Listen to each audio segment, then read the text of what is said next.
നമസ്കാരം, ബിഗ് ന്യൂസിലേക്ക് സ്വാഗതം. PSC എന്നത് സ്വന്തം വീട് പോലെയും സ്വന്തം പാർട്ടി ഓഫീസ് പോലെയൊക്കെ കണ്ട ഒരു വിഭാഗം ആൾക്കാരായി CPM മാറിയോ എന്നുള്ള ചോദ്യം ഇപ്പോൾ പ്രസക്തമാവുകയാണ്. ആസൂത്രണ ബോർഡിലെ ഏറ്റവും ഉയർന്ന തസ്തികകളിലേക്കുള്ള നിയമനത്തിൽ വലിയ രീതിയിലുള്ള ക്രമക്കേടുകൾ നടന്നു എന്നുള്ള കണ്ടെത്തലാണ് ഇപ്പോൾ പുറത്തു വരുന്നത്. 228 പേർ പരീക്ഷ എഴുതിയ ആ ഒരു മത്സര പരീക്ഷയിൽ 10ഓളം ചോദ്യങ്ങൾ പരിഗണിക്കാതെ മൂല്യനിർണ്ണയം നടത്താതെ അവിടെ CPMൻ്റെ അനുഭാവിയായ സ്ഥിരം CPMകാരനായിട്ടുള്ള പ്രവർത്തകനായിട്ടുള്ള ഒരാളെ കുത്തിക്കയറ്റുന്നതിന് വേണ്ടി, തിരികെ കയറ്റുന്നതിന് വേണ്ടി, പിൻവാതിൽ നിയമനം നടത്തുന്നതിന് വേണ്ടി അവിടെ കളിച്ചത് CPMൻ്റെ വളരെ അങ്ങേയറ്റം ഒരിക്കലും അംഗീകരിക്കാൻ കഴിയാത്ത ഒരു നടപടിയാണ് എന്നുള്ള തരത്തിലേക്കുള്ള കാര്യങ്ങളെല്ലാം ഇപ്പോൾ അറിയുകയാണ്, പുറത്തു വരികയാണ്. ഇതിനെതിരെ ചോദ്യം ഉന്നയിക്കേണ്ട സാഹചര്യത്തിലേക്ക് ഉദ്യോഗാർത്ഥികൾ പോലും എത്തുകയാണ്. നമുക്കറിയാം, ഏറെ ദിനങ്ങൾ സെക്രട്ടേറിയറ്റിന് മുന്നിൽ വെയിലും മഴയും കൊണ്ട് സമരം ചെയ്ത ഉദ്യോഗാർത്ഥികളെ പോലെ അർഹരായവരെ പരിഗണിക്കാതെ തങ്ങളുടെ ഇഷ്ടക്കാരെ പിൻവാതിലൂടെ നിയമിച്ച CPMൻ്റെ നയങ്ങൾ ചോദ്യം ചെയ്യപ്പെട്ടതുകൊണ്ട് തന്നെയാണ് ഇപ്പോൾ 35ലേക്ക് ഒതുങ്ങി പ്രതിപക്ഷ സ്ഥാനത്തേക്ക് ഒന്നും മിണ്ടാതെ ഇരിക്കേണ്ട സാഹചര്യമുണ്ടായത്. ആസൂത്രണ ബോർഡിലെ ഈ തട്ടിപ്പിന് പിന്നിൽ CPM ഉദ്ദേശിച്ചത് എന്താണ്? ഇഷ്ടക്കാർക്ക് ഇഷ്ടം പോലെ എന്ന CPMൻ്റെ നയത്തെ ചോദ്യം ചെയ്യേണ്ടതല്ലേ? കഴിഞ്ഞ 10 വർഷം PSCയിൽ നടന്നത് എന്താണ് എന്ന് ഈ വിഷയമാണ് നമ്മൾ ചർച്ച ചെയ്യുന്നത്. നമ്മോടൊപ്പം ചേരുന്നത് UDFൻ്റെ പ്രതിനിധി അസ്ലം ഒരിക്കൻ, അതുപോലെ രാഷ്ട്രീയ നിരീക്ഷകൻ AK സാദിഖ്, LDFൻ്റെ പ്രതിനിധി വെമ്പായൻ നസീർ, അതുപോലെ ഫോറസ്റ്റ് റാങ്ക് ഹോൾഡറായിട്ടുള്ള ജോമോൻ എ പോൾ. ഈ 4 പേരുമാണ് ഇന്ന് ചർച്ചയിൽ പങ്കെടുക്കുന്നത്. 4 പേർക്കും സ്വാഗതം. ഒരിക്കൽ കൂടി ബിഗ് ന്യൂസിലേക്ക് സ്വാഗതം.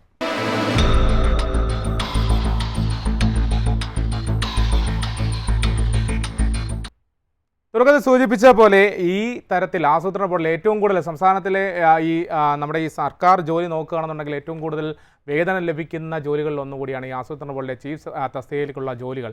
ആ ജോലിയിൽ അതായത് ഏകദേശം 1.25 ലക്ഷത്തോളം രൂപയാണ് ഇതുമായി ബന്ധപ്പെട്ട കിട്ടുന്ന വേതനം എന്ന് പറയുന്നത്. ആ ജോലിയിലേക്കാണ് ഒരു ഇഷ്ടക്കാരനെ തിരികെ കയറ്റുന്ന സാഹചര്യത്തിലേക്ക് പോകുന്നത്. ആദ്യം തന്നെ അസ്ലം ഒലിക്കലിലേക്ക് പോവുകയാണ്.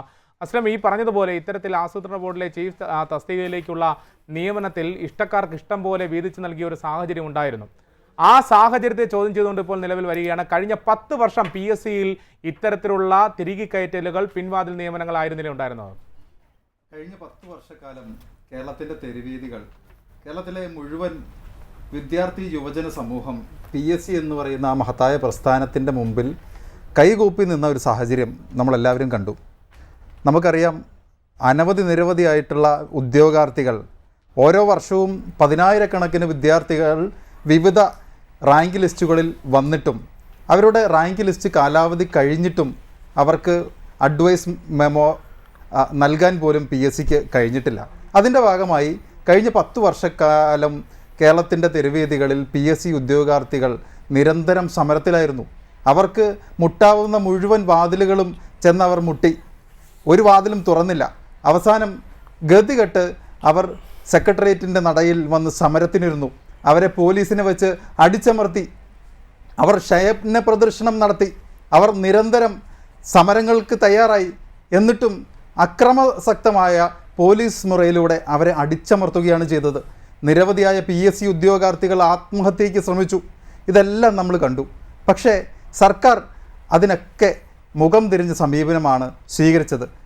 നമുക്കറിയാം, ഈ കഴിഞ്ഞ 10 വർഷക്കാലവും സർക്കാരിൻ്റെ നയം പിൻവാതിൽ നിയമനവും അനധികൃതമായി PSCയിൽ ഉദ്യോഗാർത്ഥികളെ, അനധികൃതമായി PSCയിൽ SFIക്കാരെ, DYFIക്കാരെ, CPMകാരെ, LDFൻ്റെ വിവിധ തലങ്ങളിലുള്ള ആളുകളെ തിരികെ കയറ്റിലായിരുന്നു അവരുടെ പണി. നമുക്കറിയാം, 6 വർഷം മുമ്പ് തിരുവനന്തപുരത്ത് ഒരു കോളേജിൽ പട്ടാപ്പകൽ വിദ്യാർത്ഥികളെ കൊല്ലാൻ ശ്രമിച്ച ശിവരഞ്ജിത്തിനെ, നസീമിനെ, പ്രണവിനെ, അവരെ ഒക്കെ PSCയിൽ തിരികെ കയറ്റാനുള്ള ശ്രമങ്ങൾ നമ്മൾ പലതവണ കണ്ടു. എന്താ അവിടെ സംഭവിച്ചത്? ശിവരഞ്ജിത്തും നസീമും പ്രണവും ഉൾപ്പെടെയുള്ളവർ PSC ചോദ്യപേപ്പർ അട്ടിമറിച്ചു. ഉത്തരക്കടലാസ് അവർ എക്സാം ഹാളിൽ വെച്ച് തൻ്റെ മൊബൈൽ ഫോണിൽ SMS ആയി ലഭിച്ച ഉത്തരങ്ങൾ എഴുതി പാസ്സായി. അങ്ങനെ SFIക്കാരന്, DYFIക്കാരന്, CPMകാരന് 1ാം റാങ്ക് ലഭിച്ചു. ആ 1ാം റാങ്ക് ലഭിച്ച ശിവരഞ്ജിത്തിനെതിരെ വിവിധ ഉദ്യോഗാർത്ഥികൾ അതിനെതിരായിട്ട് ചോദ്യം ചെയ്ത ഘട്ടത്തിലാണ് നമുക്ക് മനസ്സിലായത് ശിവരഞ്ജിത്തും നസീമും പ്രണവും ഉൾപ്പെടെ നിരവധിയായിട്ടുള്ള LDF നേതാക്കളുടെ ശിങ്കിടികളെ ഈ PSCക്കകത്ത് തിരികെ കയറ്റിയിട്ടുണ്ടെന്ന്. അതിൻ്റെ തുടർച്ചയാണ് ഇന്നും നമ്മൾ കണ്ടുകൊണ്ടിരിക്കുന്നത്. കഴിഞ്ഞ 10 വർഷത്തിൻ്റെ ഈ അവസാന ഘട്ടത്തിലെത്തി നിൽക്കുമ്പോൾ വിവിധ റാങ്ക് ലിസ്റ്റുകൾ, ലക്ഷക്കണക്കിന് ഉദ്യോഗാർത്ഥികൾ തെരുവിലലഞ്ഞിട്ടും തിരിഞ്ഞു നോക്കാത്ത പിണറായി വിജയനെയും അദ്ദേഹത്തിൻ്റെ LDF ദുർഭരണത്തിൻ്റെയും നോക്കുകുത്തികളായി നമ്മൾ ഓരോരുത്തരും മാറുകയാണ്. ഇനി ഇത് അനുവദിക്കാൻ പാടില്ല. ഇനി ഇത് ഒരു കാരണവശാലും അനുവദിക്കുന്ന ഒരു ഗവൺമെൻറ് അല്ല ഇന്ന് കേരളം ഭരിക്കുന്നത്. നമ്മുടെ മുഖ്യമന്ത്രി ഉറക്കെ ഉച്ചസ്ഥിരത്തിൽ വിളിച്ചു പറഞ്ഞിട്ടുണ്ട്, തീർച്ചയായിട്ടും ഇതിനെതിരെ കർശനമായ നടപടികൾ സ്വീകരിക്കും. ആരാണോ തെറ്റ് ചെയ്തത് അവരെ മുൻനിരയിലേക്ക് കൊണ്ടുവരും, അവരുടെ പൊയ്മുഖം തുറന്നു കാണിക്കും. ഇനി ഒരിക്കലും ഒരു വിദ്യാർത്ഥിക്കും കേരളത്തിൽ നിന്ന് പാലായനം ചെയ്യേണ്ട അവസ്ഥയുണ്ടാകാൻ പാടില്ല. നമുക്കറിയാം 3.5 കോടി മനുഷ്യർ മാത്രമുള്ള കേരളം. ആ 3.5 കോടി മനുഷ്യരിൽ 40 ലക്ഷം വരുന്ന വിദ്യാർത്ഥികൾ, ഉദ്യോഗാർത്ഥികൾ അവരിപ്പോഴും തൊഴിൽ രഹിതരാണ്. ആ തൊഴിൽ രഹിതരായ വിദ്യാർത്ഥികളെ കണ്ടിൽ നിന്ന് നടിച്ച് ഒരിക്കലും ഒരു നന്മയുള്ള ഗവൺമെൻറ്റിന് മുന്നോട്ട് പോകാൻ സാധിക്കില്ല. എങ്ങനെയാണ് അവർക്ക് തൊഴിലില്ലായ്മയുണ്ടായത്? ഇതുപോലെ പിൻവാതിൽ നിയമനം നടത്തുന്ന ഗവൺമെൻറ് ഉണ്ടായതുകൊണ്ട് മാത്രമാണ് അവർക്ക് പലായനം ചെയ്യേണ്ട ഗതികേടുണ്ടായത്. ഉയർന്ന മാർക്ക് വാങ്ങി വിവിധ തലങ്ങളിൽ പഠിക്കുന്ന വിദ്യാർത്ഥികൾ, ഡിഗ്രിക്ക് ഉന്നതമായ മാർക്ക് വാങ്ങുന്ന വിദ്യാർത്ഥികൾ, ടെക്നിക്കൽ ലെവലിൽ ഉന്നതമായ മാർക്ക് വാങ്ങുന്ന വിദ്യാർത്ഥികൾ, ഈ വിദ്യാർത്ഥികളെ ഒന്നും നമ്മുടെ നാട്ടിൽ നമുക്ക് ഉപയോഗിക്കാൻ സാധിക്കുന്നില്ല. നമ്മുടെ ഗവൺമെൻറ്റിൽ ഭാഗമാക്കി മാറ്റാൻ നമുക്ക് സാധിക്കുന്നില്ല. ഇവരൊക്കെ വിദേശ രാജ്യങ്ങളിലേക്ക് പലായനം ചെയ്യേണ്ട ഗതികേട് വരുന്നു. പഠിക്കാൻ പോലും വിദേശത്തേക്ക് പലായനം ചെയ്യേണ്ട ഗതികേട് വരുന്നു. ഇതിൻ്റെ കാരണക്കാർ CPMകാരാണ്. ഇതിൻ്റെ കാരണക്കാർ ഈ നാട്ടിൽ ഇത്രയും കാലം ഭരിച്ചുകൊണ്ടിരുന്ന LDF പ്രതിദാനം ചെയ്യുന്ന ഗവൺമെൻറ്റാണ്. ആ ഗവൺമെൻറ്റിനോട് തന്നെയാണ് ഞങ്ങൾ തീർച്ചയായും വ്യക്തമാണ് അസ്ലം. ഈ പറഞ്ഞതുപോലെ ഇത്തരത്തിലുള്ള നടപടിക്രമങ്ങളുമായി മുന്നോട്ട് പോകുന്ന ഒരു സാഹചര്യമായിരുന്നു കഴിഞ്ഞ 10 വർഷം CPM നടത്തിയിരുന്നത് എന്നുള്ളതാണ്. നമുക്ക് ശ്രീ വെമ്പായ നസീർ, ഈ ഒരു വിഷയം വരുമ്പോൾ ഇതിനെ പലതരത്തിൽ ക്യാപ്സ്യൂളുകൾ ഉപയോഗിച്ച് നമുക്ക് കാണാൻ കഴിയുന്നുണ്ട്, എതിർക്കുന്ന ഒരു സാഹചര്യം ഉണ്ടായിരുന്നുണ്ട്. ഇനി താങ്കളുടെ ഒരു വശം എന്താണ്? ഇത് സംഭവിച്ചിട്ടേ ഇല്ല എന്നൊന്നും ഒരിക്കലും പറയാൻ കഴിയില്ല. കാരണം ഇതിൽ നിയമിതനായിട്ടുള്ള 1ാം റാങ്കുകാരനായിട്ട് മാറിയിട്ടുള്ള ആൾ സ്ഥിരം CPM പ്രവർത്തകരാണ്. ഇനി CPMകാരനല്ല എന്ന് പറയാൻ കഴിയില്ല. അയാൾ CPMന്റെ പല സംഘടനകളിലും പ്രവർത്തിച്ചു വന്ന ഒരാൾ കൂടിയാണ്. 10ഓളം ചോദ്യങ്ങൾ പരിഗണിക്കാതെയാണ് ഇപ്പോൾ ഈ ഒരു മൂല്യനിർണ്ണയം നടത്തിയിരുന്നത്. അതാണ് ഇപ്പോൾ കണ്ടെത്തിയിരിക്കുന്നത്. ഇതിന് എങ്ങനെയാണ് നിങ്ങൾ ന്യായീകരിക്കുക? ഇവിടെ എൻ്റെ ഓർമ്മ ശരിയാണെങ്കിൽ 1956 ട്രാവൻകൂർ തിരുക്കൊച്ചിയാണ് ഈ PSC ബോർഡിന് തുടക്കം കുറിച്ചിട്ടുള്ളത്. പിന്നീട് ഓരോ വർഷവും കൂടുമ്പോൾ അന്ന് 1956 PSCക്ക് തുടക്കം കുറിക്കുമ്പോൾ 5-6 ബോർഡ് മെമ്പറായിരുന്നു. 6 ബോർഡ് മെമ്പറായിരുന്നു. പിന്നീട് LDF ആയാലും UDF ആയാലും മാറി മാറി വരുന്ന സർക്കാരുകൾ ഓരോ വർഷവും ഓരോരുത്തര പുതുതായിട്ട് നിയമിച്ച് ഇന്നിപ്പോൾ 18-19 ബോർഡ് അംഗങ്ങൾ ഇപ്പോൾ ഉണ്ട്. ഇപ്പം നിലവിൽ 15-16 പേര് ആണ് ഇപ്പോൾ ഉള്ളതെന്നാണ് എനിക്ക് തോന്നുന്നത്. സെക്രട്ടേറിയറ്റിൽ ജോലി ചെയ്ത എൻ്റെ സുഹൃത്തും കോൺഗ്രസ് സഹയാത്രികനുമായ സാദിഖ് സാർ ഇവിടെ ഇരിപ്പുണ്ട്. അദ്ദേഹത്തിന് ആധികാരികമായിട്ട് അദ്ദേഹത്തിനെക്കുറിച്ച് പറയാൻ കഴിയും. ഇപ്പോൾ 15-16 പേരുണ്ട്.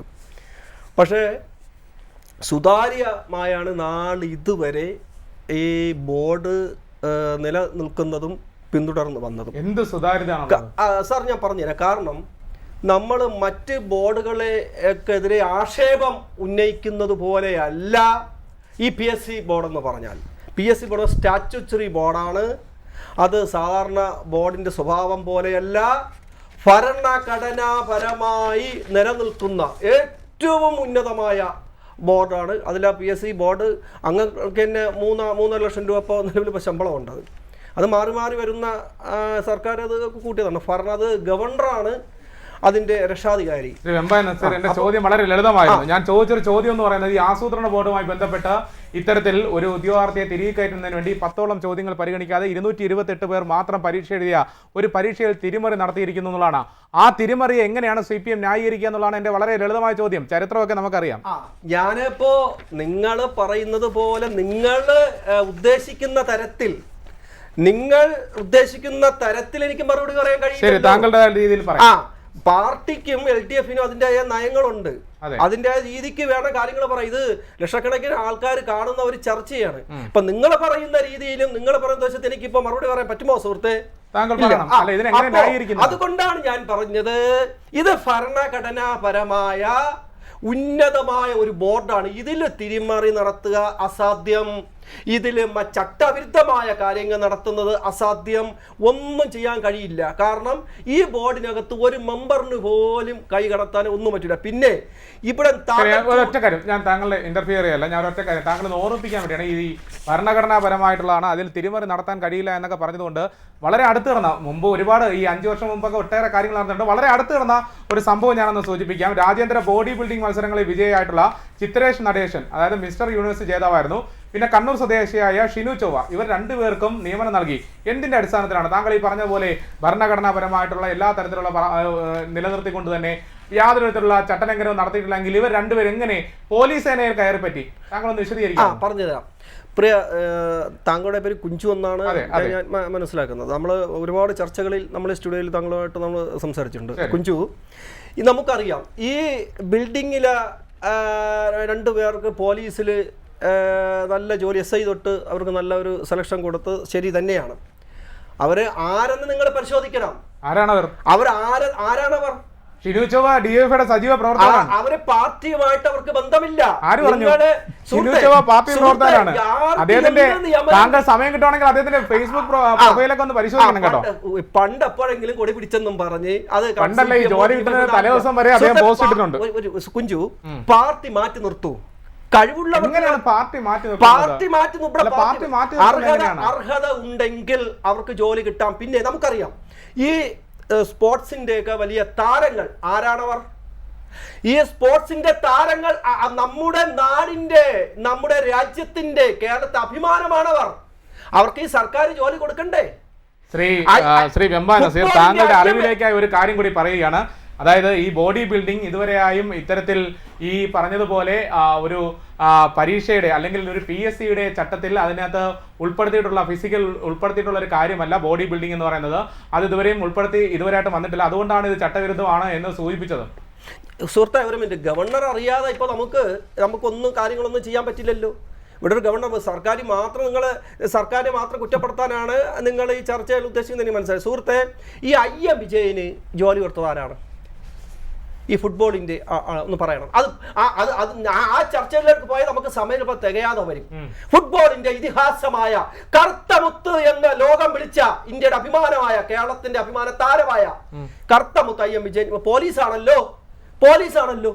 അദ്ദേഹം PSC ടെസ്റ്റ് എഴുതിയാണോ അദ്ദേഹത്തിന് അത് കിട്ടിയത്? മറുപടി പറയണം. PSC എഴുതിയാണോ? അല്ല. സർക്കാർ ഇങ്ങനെ അഭിമാന താരങ്ങളെ, ഇതുപോലുള്ള അഭിമാന താരങ്ങളെ ഒരു വിശിഷ്യ വ്യക്തികളെ ഗണത്തിൽപ്പെടുത്തി സർക്കാരിന് ശുപാർശ ചെയ്യാം. PSC താങ്കൾ ആദ്യം ഒന്ന് പരിശോധിക്കേണ്ടത് ഈ PSC ചട്ടങ്ങളിൽ ഈ ജോലിയുമായി ബന്ധപ്പെട്ട അല്ലെങ്കിൽ സർക്കാർ ജോലിയുമായി ബന്ധപ്പെട്ട് കയറേണ്ടതിന്റെ ഈ ശുപാർശ നടത്തണമെങ്കിൽ അതുമായി ബന്ധപ്പെട്ട ഈ സാഹചര്യങ്ങളിലേക്ക് മുന്നോട്ട് പോകുമ്പോൾ ഉണ്ടാകേണ്ട കുറെ മാനദണ്ഡങ്ങളുണ്ട്. അതായത് ഏതൊക്കെ സ്പോർട്സ് ഐറ്റങ്ങളാണ് ഉൾപ്പെടുത്തിയിട്ടുള്ളത് എന്നുള്ള കാര്യം കൂടി താങ്കൾ ഒന്ന് പരിശോധിക്കുക. അതിൽ ബോഡി ബിൽഡിംഗ് ഉൾപ്പെടുത്തിയിട്ടില്ല എന്നാണ് ഞാൻ പറയുന്നത്. ചിത്രേഷും ഷിനു ചൊവ്വയും വേറെ ഏത് മേഖലയിലാണ് പ്രശസ്തരെന്ന് ചോദിച്ചു കഴിഞ്ഞാൽ ഞാൻ നേരത്തെ സൂചിപ്പിച്ചത് അവരുടെ പ്രൊഫൈലുകൾ പരിശോധിക്കുമ്പോൾ നമുക്ക് മനസ്സിലാവും. കൊടി പിടിച്ചിട്ടുണ്ട്, ചുവന്ന കൊടി പിടിച്ചിട്ടുണ്ട്. താങ്കൾക്ക് ഇതുമായി ബന്ധപ്പെട്ട് തന്നെ കൂടുതൽ വിശദീകരണം നൽകുന്നതിന് വേണ്ടി, അതായത് ഈ ഫോറസ്റ്റ് ഡ്രൈവർ റാങ്ക് ലിസ്റ്റിൽ ഉൾപ്പെട്ടുന്ന ഒരു ഉദ്യോഗാർത്ഥി കൂടി നമ്മോടൊപ്പം ചേരുന്നുണ്ട്, ശ്രീ ജോമോനെ പോൾ. അദ്ദേഹം അതിന്റെ കൂടുതൽ കാര്യങ്ങൾ താങ്കളോട് തന്നെ വിശദീകരിക്കും. ശ്രീ ജോമോനെ പോൾ, ഈ പറഞ്ഞതുപോലെ ഇത്തരത്തിൽ നിങ്ങൾ ചെയ്ത സമരങ്ങൾ നമ്മൾ കണ്ടാണ്. സെക്രട്ടേറിയറ്റിന്റെ പടിക്കൽ മാസങ്ങളോളം ചെയ്ത സമരം, മണ്ണ് തിന്നുന്നു, ശയന പ്രദക്ഷിണം നടത്തുന്നു, മഴയിലും വെയിലിലും ഇരിക്കുന്നു, പ്രതീകാത്മകമായി ആത്മഹത്യ ചെയ്യുന്ന സാഹചര്യങ്ങൾ ഉണ്ടാകുന്നു. ഇങ്ങനെയുള്ള എല്ലാ കാര്യങ്ങളും ചെയ്തു. പക്ഷേ കണ്ണു തുറക്കേണ്ട സർക്കാർ അന്ന് കണ്ണു തുറന്നില്ല എന്നാണ് താങ്കളുടെ ഉൾപ്പെടെയുള്ള അവകാശവാദം എന്നാണ് എനിക്ക് അറിയാൻ കഴിയുന്നത്. എന്താണ് ഇതിനൊരു മറുപടി? താങ്കൾ പറഞ്ഞ പോലെ ഇപ്പോൾ വെമ്പായ നസീർ പറഞ്ഞതുപോലെ ഈ എല്ലാവർക്കും ഒരു ശുപാർശ നൽകുന്ന ഒരു സാഹചര്യത്തിലേക്കാണോ സർക്കാർ പോകുന്നത്, അതോ ഇഷ്ടക്കാർക്ക് ഇഷ്ടം പോലെയാണോ? ഞാൻ നസീർ സാർ പറഞ്ഞ ഒരു തിരുത്തുണ്ടാകുന്ന ഇടപെടുകയാണ്. സാർ PSC ബോർഡ് മെമ്പർമാര് കാലാകാലങ്ങളായിട്ട് 16 പേര് ആണെന്നാണ് സാർ പറഞ്ഞത്. എന്റെ അറിവിൽ അത് 20 ബോർഡ് മെമ്പർമാരും ഒരു ചെയർമാനും ഉൾപ്പെട്ടതാണ് PSC ബോർഡ് എന്നാണ് ഞാൻ മനസ്സിലാക്കിയത്. അവർക്കിപ്പോ പരിഷ്കരിച്ച സാലറി 3,25,000 മുതൽ 3,80,000 വരെ വാങ്ങുന്നുണ്ട്. ഞാൻ ചോദിക്കുന്ന ഈ പോസ്റ്റിലോട്ട് അവരെ നിയമിക്കുന്നത് PSC വഴിയല്ല. PSC എന്ന് പറയുന്ന റിക്രൂട്ട്മെന്റ് ബോർഡിനെ ഭരിക്കാനായിട്ട് തെരഞ്ഞെടുക്കപ്പെടുന്ന ആൾക്കാര് രാഷ്ട്രീയക്കാരുടെ പ്രതിനിധികളായിട്ട്, രാഷ്ട്രീയ പാർട്ടികളുടെ പ്രതിനിധികളായിട്ടാണ് ആ ബോർഡ് ഭരിക്കുന്നത്. അവർക്ക് കൊടുക്കുന്നത് ഈ സാലറി കൂടാതെ അലവൻസ്, പെൻഷന്, മറ്റ് അലവൻസുകൾ കാര്യങ്ങളെല്ലാം ചെയ്യുന്നുണ്ട്. അപ്പോൾ അത് കൊടുക്കുന്നത് സംസ്ഥാന ഗവൺമെന്റിന്റെ ഖജനാവിൽ നിന്ന് ജനങ്ങളുടെ ടാക്സിൽ നിന്നാണ് കൊടുക്കുന്നത്. അവര് ആ യോഗ്യതയിലേക്ക് എത്താൻ വേണ്ടി അവരുടെ ക്രൈറ്റീരിയ എന്ന് പറഞ്ഞാൽ രാഷ്ട്രീയ പാർട്ടികളുടെ അംഗമോ മറ്റേതെങ്കിലും പദവി വഹിച്ച് റിട്ടയർഡ് ആവുമോ അങ്ങനെ എന്തെങ്കിലോ ചെയ്തതല്ലാതെ മറ്റെന്തെങ്കിലും ഒരു എക്സാമോ മറ്റു കാര്യങ്ങളോ എഴുതിയാണോ അവർ ആ പദവിയിൽ എത്തിയത്. അവർക്ക് കൊടുക്കുന്നത് 3 ഈ പറഞ്ഞ ഇത്രയും ഹ്യൂജ് സാലറി. ഇത് കാലാകാലങ്ങളായിട്ട് കഴിഞ്ഞ 10 വർഷത്തിനുള്ളിലാണ് ഈ ഇത്രയധികം ഇവരുടെ സാലറി ഉയർത്തിയിരിക്കുന്നത്. ഞാൻ ആ ഒരു കാര്യം പറഞ്ഞത്, ഈ കേരള സർക്കാരിലോട്ട് ഉദ്യോഗാർത്ഥികളെ സെലക്ട് ചെയ്യുന്ന റിക്രൂട്ട്മെന്റ് ഏജൻസിയിൽ പോലും ഇത്രയും വലിയൊരു കാര്യങ്ങൾ നടക്കുമ്പോൾ അതിന്റെ മറവിലാണ് പലതും ഇവിടെ നടക്കുന്നത്. ഞങ്ങള് റാങ്ക് ലിസ്റ്റിലുള്ളവർക്ക് ജോലി കിട്ടാത്തതിന്റെ കാര്യം ഇതേ ബോർഡ് തന്നെ ഒരു ഒഴിവിലോട്ടായിട്ട് ഒരു എക്സാം നടത്തുന്നു. ഒരു ഒഴിവിലോട്ട് ഒരു എക്സാം നടത്താന്ന് പറഞ്ഞു കഴിഞ്ഞാൽ ഒരു PSCക്ക് ഒരു എക്സാം നടത്തുന്നതിനുള്ള ചെലവ്, അത് പ്രത്യേകിച്ച് യൂണിഫോംഡ് തസ്തികയിലേക്ക് എന്ന് പറയുമ്പോൾ അതിന്റെ ഫിസിക്കൽ OMR മറ്റ് ഗ്രൗണ്ട് കാര്യങ്ങളെല്ലാം റെന്റ് അടക്കം ഒരു ഏകദേശം ഒരു 5 കോടി മുതൽ 8 കോടി വരെ ഒരു 5 ലക്ഷം പേര് താഴ്ന്നു വരുന്ന ഒരു യൂണിഫോം തസ്തികയിൽ മാത്രം എക്സാം നടത്തുന്നതിന് ചെലവ് വരുന്നുണ്ട്. ഈ പണവും പോകുന്നത് ഖജനാവിൽ നിന്നാണ്.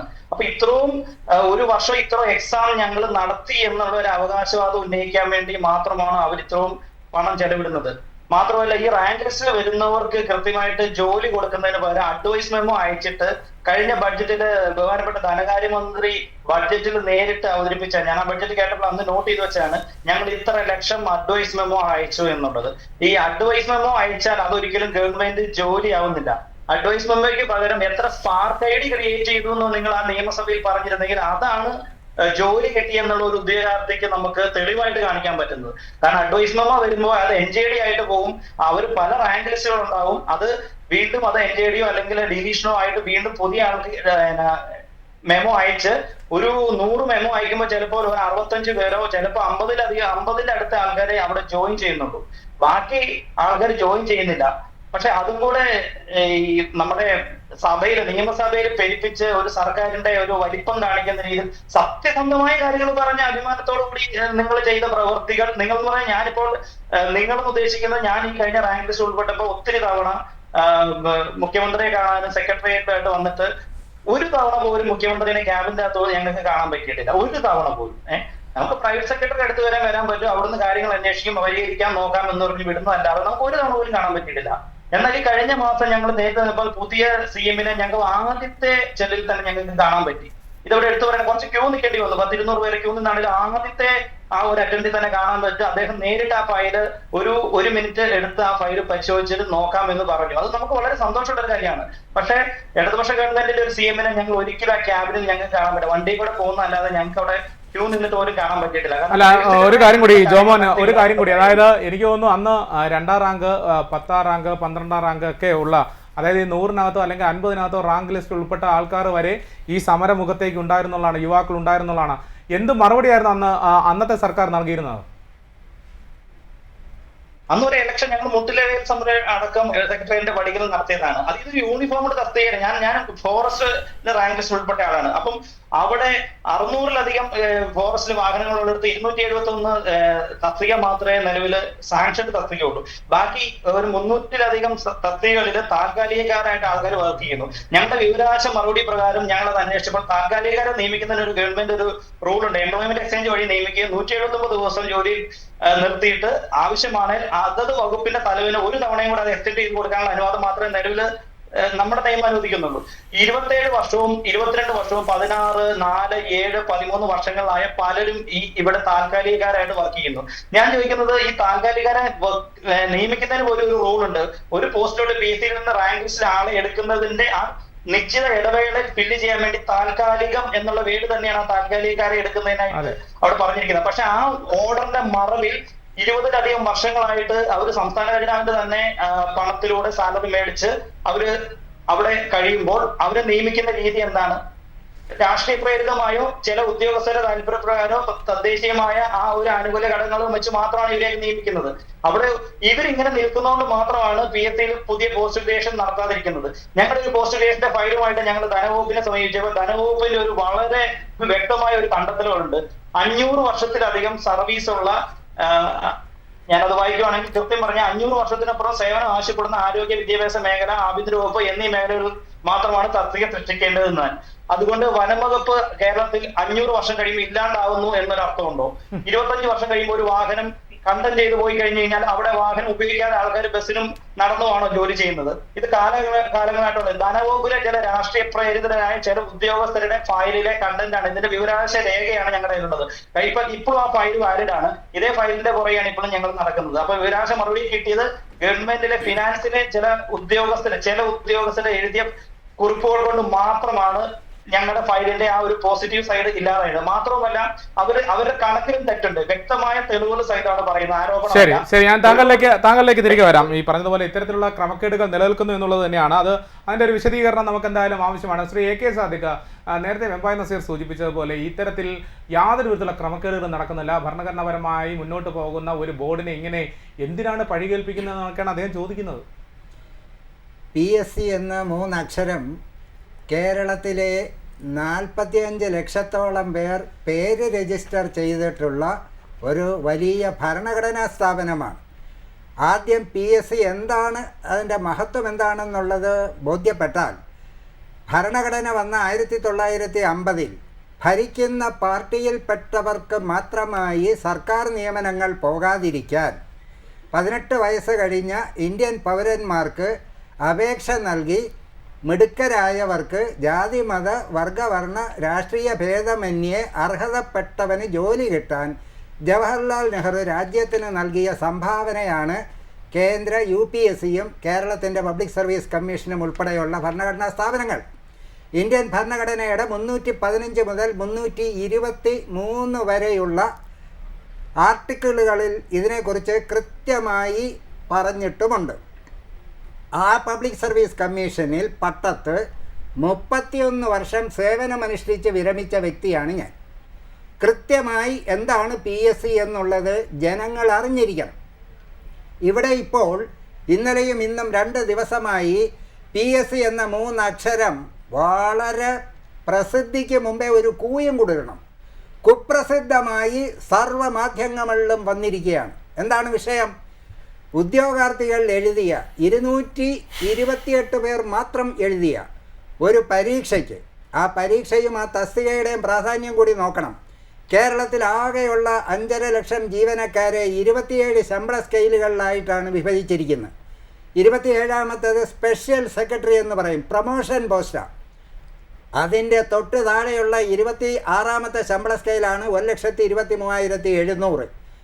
അതായത് നേരിട്ട് ഒരാളിന് PSC പരീക്ഷ എഴുതി കിട്ടാവുന്നതിലെ ഏറ്റവും വലിയ പോസ്റ്റ്, KASനേക്കാളും വലിയ പോസ്റ്റ്. അത്ര ഉത്തരവാദിത്തമുള്ള ഒരു പോസ്റ്റിലേക്ക് 288 പേരെഴുതിയ പരീക്ഷ. ആസൂത്രണ ബോർഡിലെ 3 വിഭാഗം, ചീഫായിട്ട് 3 വിഭാഗത്തിലേക്കുള്ള ഓരോ തസ്തികകൾക്കുള്ള എഴുത്തു പരീക്ഷയാണ്. ഒറ്റ വേക്കൻസി മാത്രമുള്ളത് കൊണ്ട് സംവരണ ആനുകൂല്യവും ഈ തസ്തികകൾക്കില്ല. 1ാം റാങ്ക് വരുന്ന ആളിന് മാത്രമേ അവിടെ ജോലി കിട്ടുകയുള്ളൂ. ഇവിടെ ഈ പരീക്ഷയിൽ സംഭവിച്ചത് എന്താ? ശ്രീ കുഞ്ചു, ഇതിനു മുമ്പ് PSCയുടെ കുപ്രസിദ്ധ ചർച്ചകളൊക്കെ നമ്മളിവിടെ വന്നിട്ടുള്ളപ്പോൾ അതൊക്കെ PSCക്ക് പുറത്തായിരുന്നു. ഉദാഹരണത്തിന് യൂണിവേഴ്സിറ്റി കോളേജിലെ സഖാവ് ശിവരഞ്ജിത്തും പ്രണവും നസീമും ഒക്കെ യൂണിവേഴ്സിറ്റി കോളേജിൽ ചോദ്യം പുറത്തു കൊടുത്ത് നമ്മളുടെ സ്മാർട്ട് വാച്ചിലൂടെയൊക്കെ ഉത്തരമെഴുതി വലിയ മാർക്കുകൾ വാങ്ങിയാണ്. 1ാം റാങ്കുകാരനാണ്. 1ാം റാങ്കും 13ാം റാങ്കും 22ാം റാങ്കും ഒക്കെ ആയിരുന്നു. അതെ, യൂണിവേഴ്സിറ്റി കോളേജും SFIയും കൊണ്ട് എന്തെങ്കിലും പ്രയോജനം ഉണ്ടോ എന്ന് ചോദിച്ചാൽ എല്ലാവരും ഇല്ല എന്ന് പറയും. പക്ഷേ ഞാൻ പറയും ഒരു പ്രയോജനം ഉണ്ടായി. കാരണം അവിടെ ഒരു കുത്തുകേസുണ്ടായി. ആ കുത്തുകേസുണ്ടായതിൽ 1ാം പ്രതിയായിരുന്നു ശിവരഞ്ജൻ, 2ാം പ്രതിയായിരുന്നു പ്രണവ്, പിന്നീട് നസീം 28ാമത്തെ റാങ്കുകാരൻ 9ാം പ്രതിയായിരുന്നു. അപ്പോൾ 1ാം പ്രതിക്ക് 1ാം റാങ്ക്, 2ാം പ്രതിക്ക് 2ാം റാങ്ക്. അന്ന് പലരും ഈ DYFIക്കാരൊക്കെ പോലീസ് കേസിന് ചെല്ലുമ്പോൾ ഇവർ മത്സരിച്ച് പറയുമായിരുന്നു, സാറേ എന്നെ 1ാം പ്രതിയാക്കണമെന്ന്. അപ്പോൾ SI ചോദിക്കും, അതെന്തിനാടാ? എനിക്ക് PSC പരീക്ഷ എഴുതാനുള്ളതാണ്, 1ാം റാങ്ക് കിട്ടണമെങ്കിൽ 1ാം പ്രതി ആകണമല്ലോ. അതെല്ലാം അപ്പോൾ അവിടെ സംഭവിച്ചത് എന്താ? ആ കുത്തുകൊണ്ട ആളും ഇതിനകത്ത് ആദ്യം ധാരണയിലുണ്ടായിരുന്നു. പക്ഷേ ഈ പരീക്ഷ വന്നപ്പോൾ അവനെ കൈയൊഴിഞ്ഞു. ഗൂഢാലോചന നടത്തി PSC പരീക്ഷ അട്ടിമറി നടത്താൻ ശ്രമിച്ചിട്ട് ഒരുത്തനെ പുറത്താക്കി. അവൻ ഇത് വെളിയിൽ പറയുന്നു പറഞ്ഞവനാണ് അവനെ കുത്തിയത്. കുത്തിയവൻ SFI, കുത്തുകൊണ്ടവൻ SFI, പിടിച്ചു മാറ്റാൻ വന്ന സാർ SFI, പ്രിൻസിപ്പൾ SFI, പോലീസുകാരൻ SFI, എല്ലാവന്മാരും SFI. ഇപ്പം SFIയെ കൊണ്ട് ഗുണമില്ല എന്ന് പറയാൻ പറ്റുമോ കുഞ്ചു? ആ SFI എല്ലാ SFIക്കാരായതുകൊണ്ടല്ലേ ഇത് വെളിയിൽ വന്നത്. എന്നിട്ട് ഇതിലൊരു പ്രതിയുടെ വീട്ടിൽ പോലീസുകാരൻ ചെന്നപ്പോൾ അവിടുന്ന് കിട്ടിയത് എന്താ? ഉത്തരക്കടലാസ്. അത് പോലീസ് പിടിച്ചെടുത്ത് പ്രതിയുടെ വീട്ടിൽ നിന്നും ഉത്തരക്കടലാസ് കിട്ടിയെന്ന് പറഞ്ഞപ്പോൾ അന്നത്തെ LDF കൺവീനർ നമ്മളുടെ വിജയരാഘവൻ സഖാവ് പറഞ്ഞ എന്താ? ഉത്തരം എഴുതാത്ത കടലാസിനെ എങ്ങനെ ഉത്തരക്കടലാസ് എന്ന് പറഞ്ഞ് അതിനെ ന്യായീകരിച്ചതാണ്. അപ്പോൾ ഇവർക്ക് അവരുടെ ആളുകൾ എന്ത് കുറ്റം ചെയ്താലും ന്യായീകരിക്കാൻ വിധിക്കപ്പെട്ടവരായിപ്പോയി. അപ്പോൾ അദ്ദേഹത്തിനോട് എനിക്ക് തിരിച്ചൊരു ചോദ്യമുണ്ട്. ഈ ചെക്ക് ലീഫിനകത്ത് ഒപ്പിടുന്നതിന് മുമ്പുള്ള ചെക്ക് ലീഫിനെ എന്തോ പേര് പറയും? ഒപ്പിട്ട് കഴിഞ്ഞാൽ അതിനെ എന്ത് പറയും? ഉത്തരം എഴുതിയാലും ഉത്തരം എഴുതുന്നതിന് മുമ്പാണെങ്കിലും ആ കടലാസിൻ്റെ പേര് ഉത്തരക്കടലാസ് എന്നാണ്. അതവിടെ പോട്ടെ, അതല്ല വിഷയം. ഇവിടുത്തെ വിഷയം എന്താണ്? ഈ പരീക്ഷ നടന്നു. ആ പരീക്ഷയുടെ ഒരു റാങ്ക് ലിസ്റ്റ് വന്നു. ഇവിടെ മറ്റൊരു കാര്യം കൂടി നോക്കുക. വളരെ വേഗത്തിൽ ഉദ്യോഗാർത്ഥികളോട് നീതി പുലർത്തുന്ന PSCയും ഇടതുപക്ഷ സർക്കാരുമാണെന്നല്ലേ പറഞ്ഞ് 2021 ഡിസംബറിൽ റിപ്പോർട്ട് ചെയ്ത ഒരു ഒഴിവാണ് ഈ പ്ലാനിംഗ് ബോർഡിലെ ഈ 3 ഒഴിവുകളും. ആ ഒഴിവുകൾ നികത്തിയത് എപ്പോഴാണ്? 2025 പകുതി കഴിഞ്ഞിട്ടാണ്. 3.5-4 വർഷം ഈ ഒരു ഒഴിവ് അവിടെ നികത്താതെ കിടന്നു. അതെന്തിനു വേണ്ടിയാ? അവിടെ വേറെ ചിലരെ അനർഹമായി ആ കസേരയിൽ ഇരുത്തി അത്രയും വലിയ ശമ്പളം വാങ്ങാനാണ്. ഇതെല്ലാം കൂടി കൂട്ടിച്ചേർന്നുള്ള ഒരു പരിപാടിയാണ്. ഇവിടെ മുൻകാലങ്ങളിൽ നടന്നതൊക്കെ PSCക്ക് പുറത്തായിരുന്നുവെങ്കിൽ ഞെട്ടിപ്പിക്കുന്ന ഇപ്പോഴത്തെ വാർത്ത എന്താ? ഈ വിഷയത്തിൽ ഉണ്ടായത് PSCക്ക് അകത്താണ്. PSCക്ക് അകത്തുണ്ടായ സംഭവം എന്താ?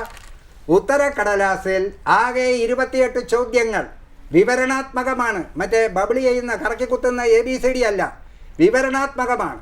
ആ വിവരണാത്മകമായ 1 മുതൽ 28 വരെയുള്ള ചോദ്യങ്ങളിൽ 1 മുതൽ 8 വരെയുള്ള ചോദ്യങ്ങൾ നോക്കിയിട്ടുണ്ട്. 9 മുതൽ 18 വരെയുള്ള 10 ചോദ്യങ്ങൾ ഒരാളിൻ്റെയും നോക്കിയിട്ടില്ല.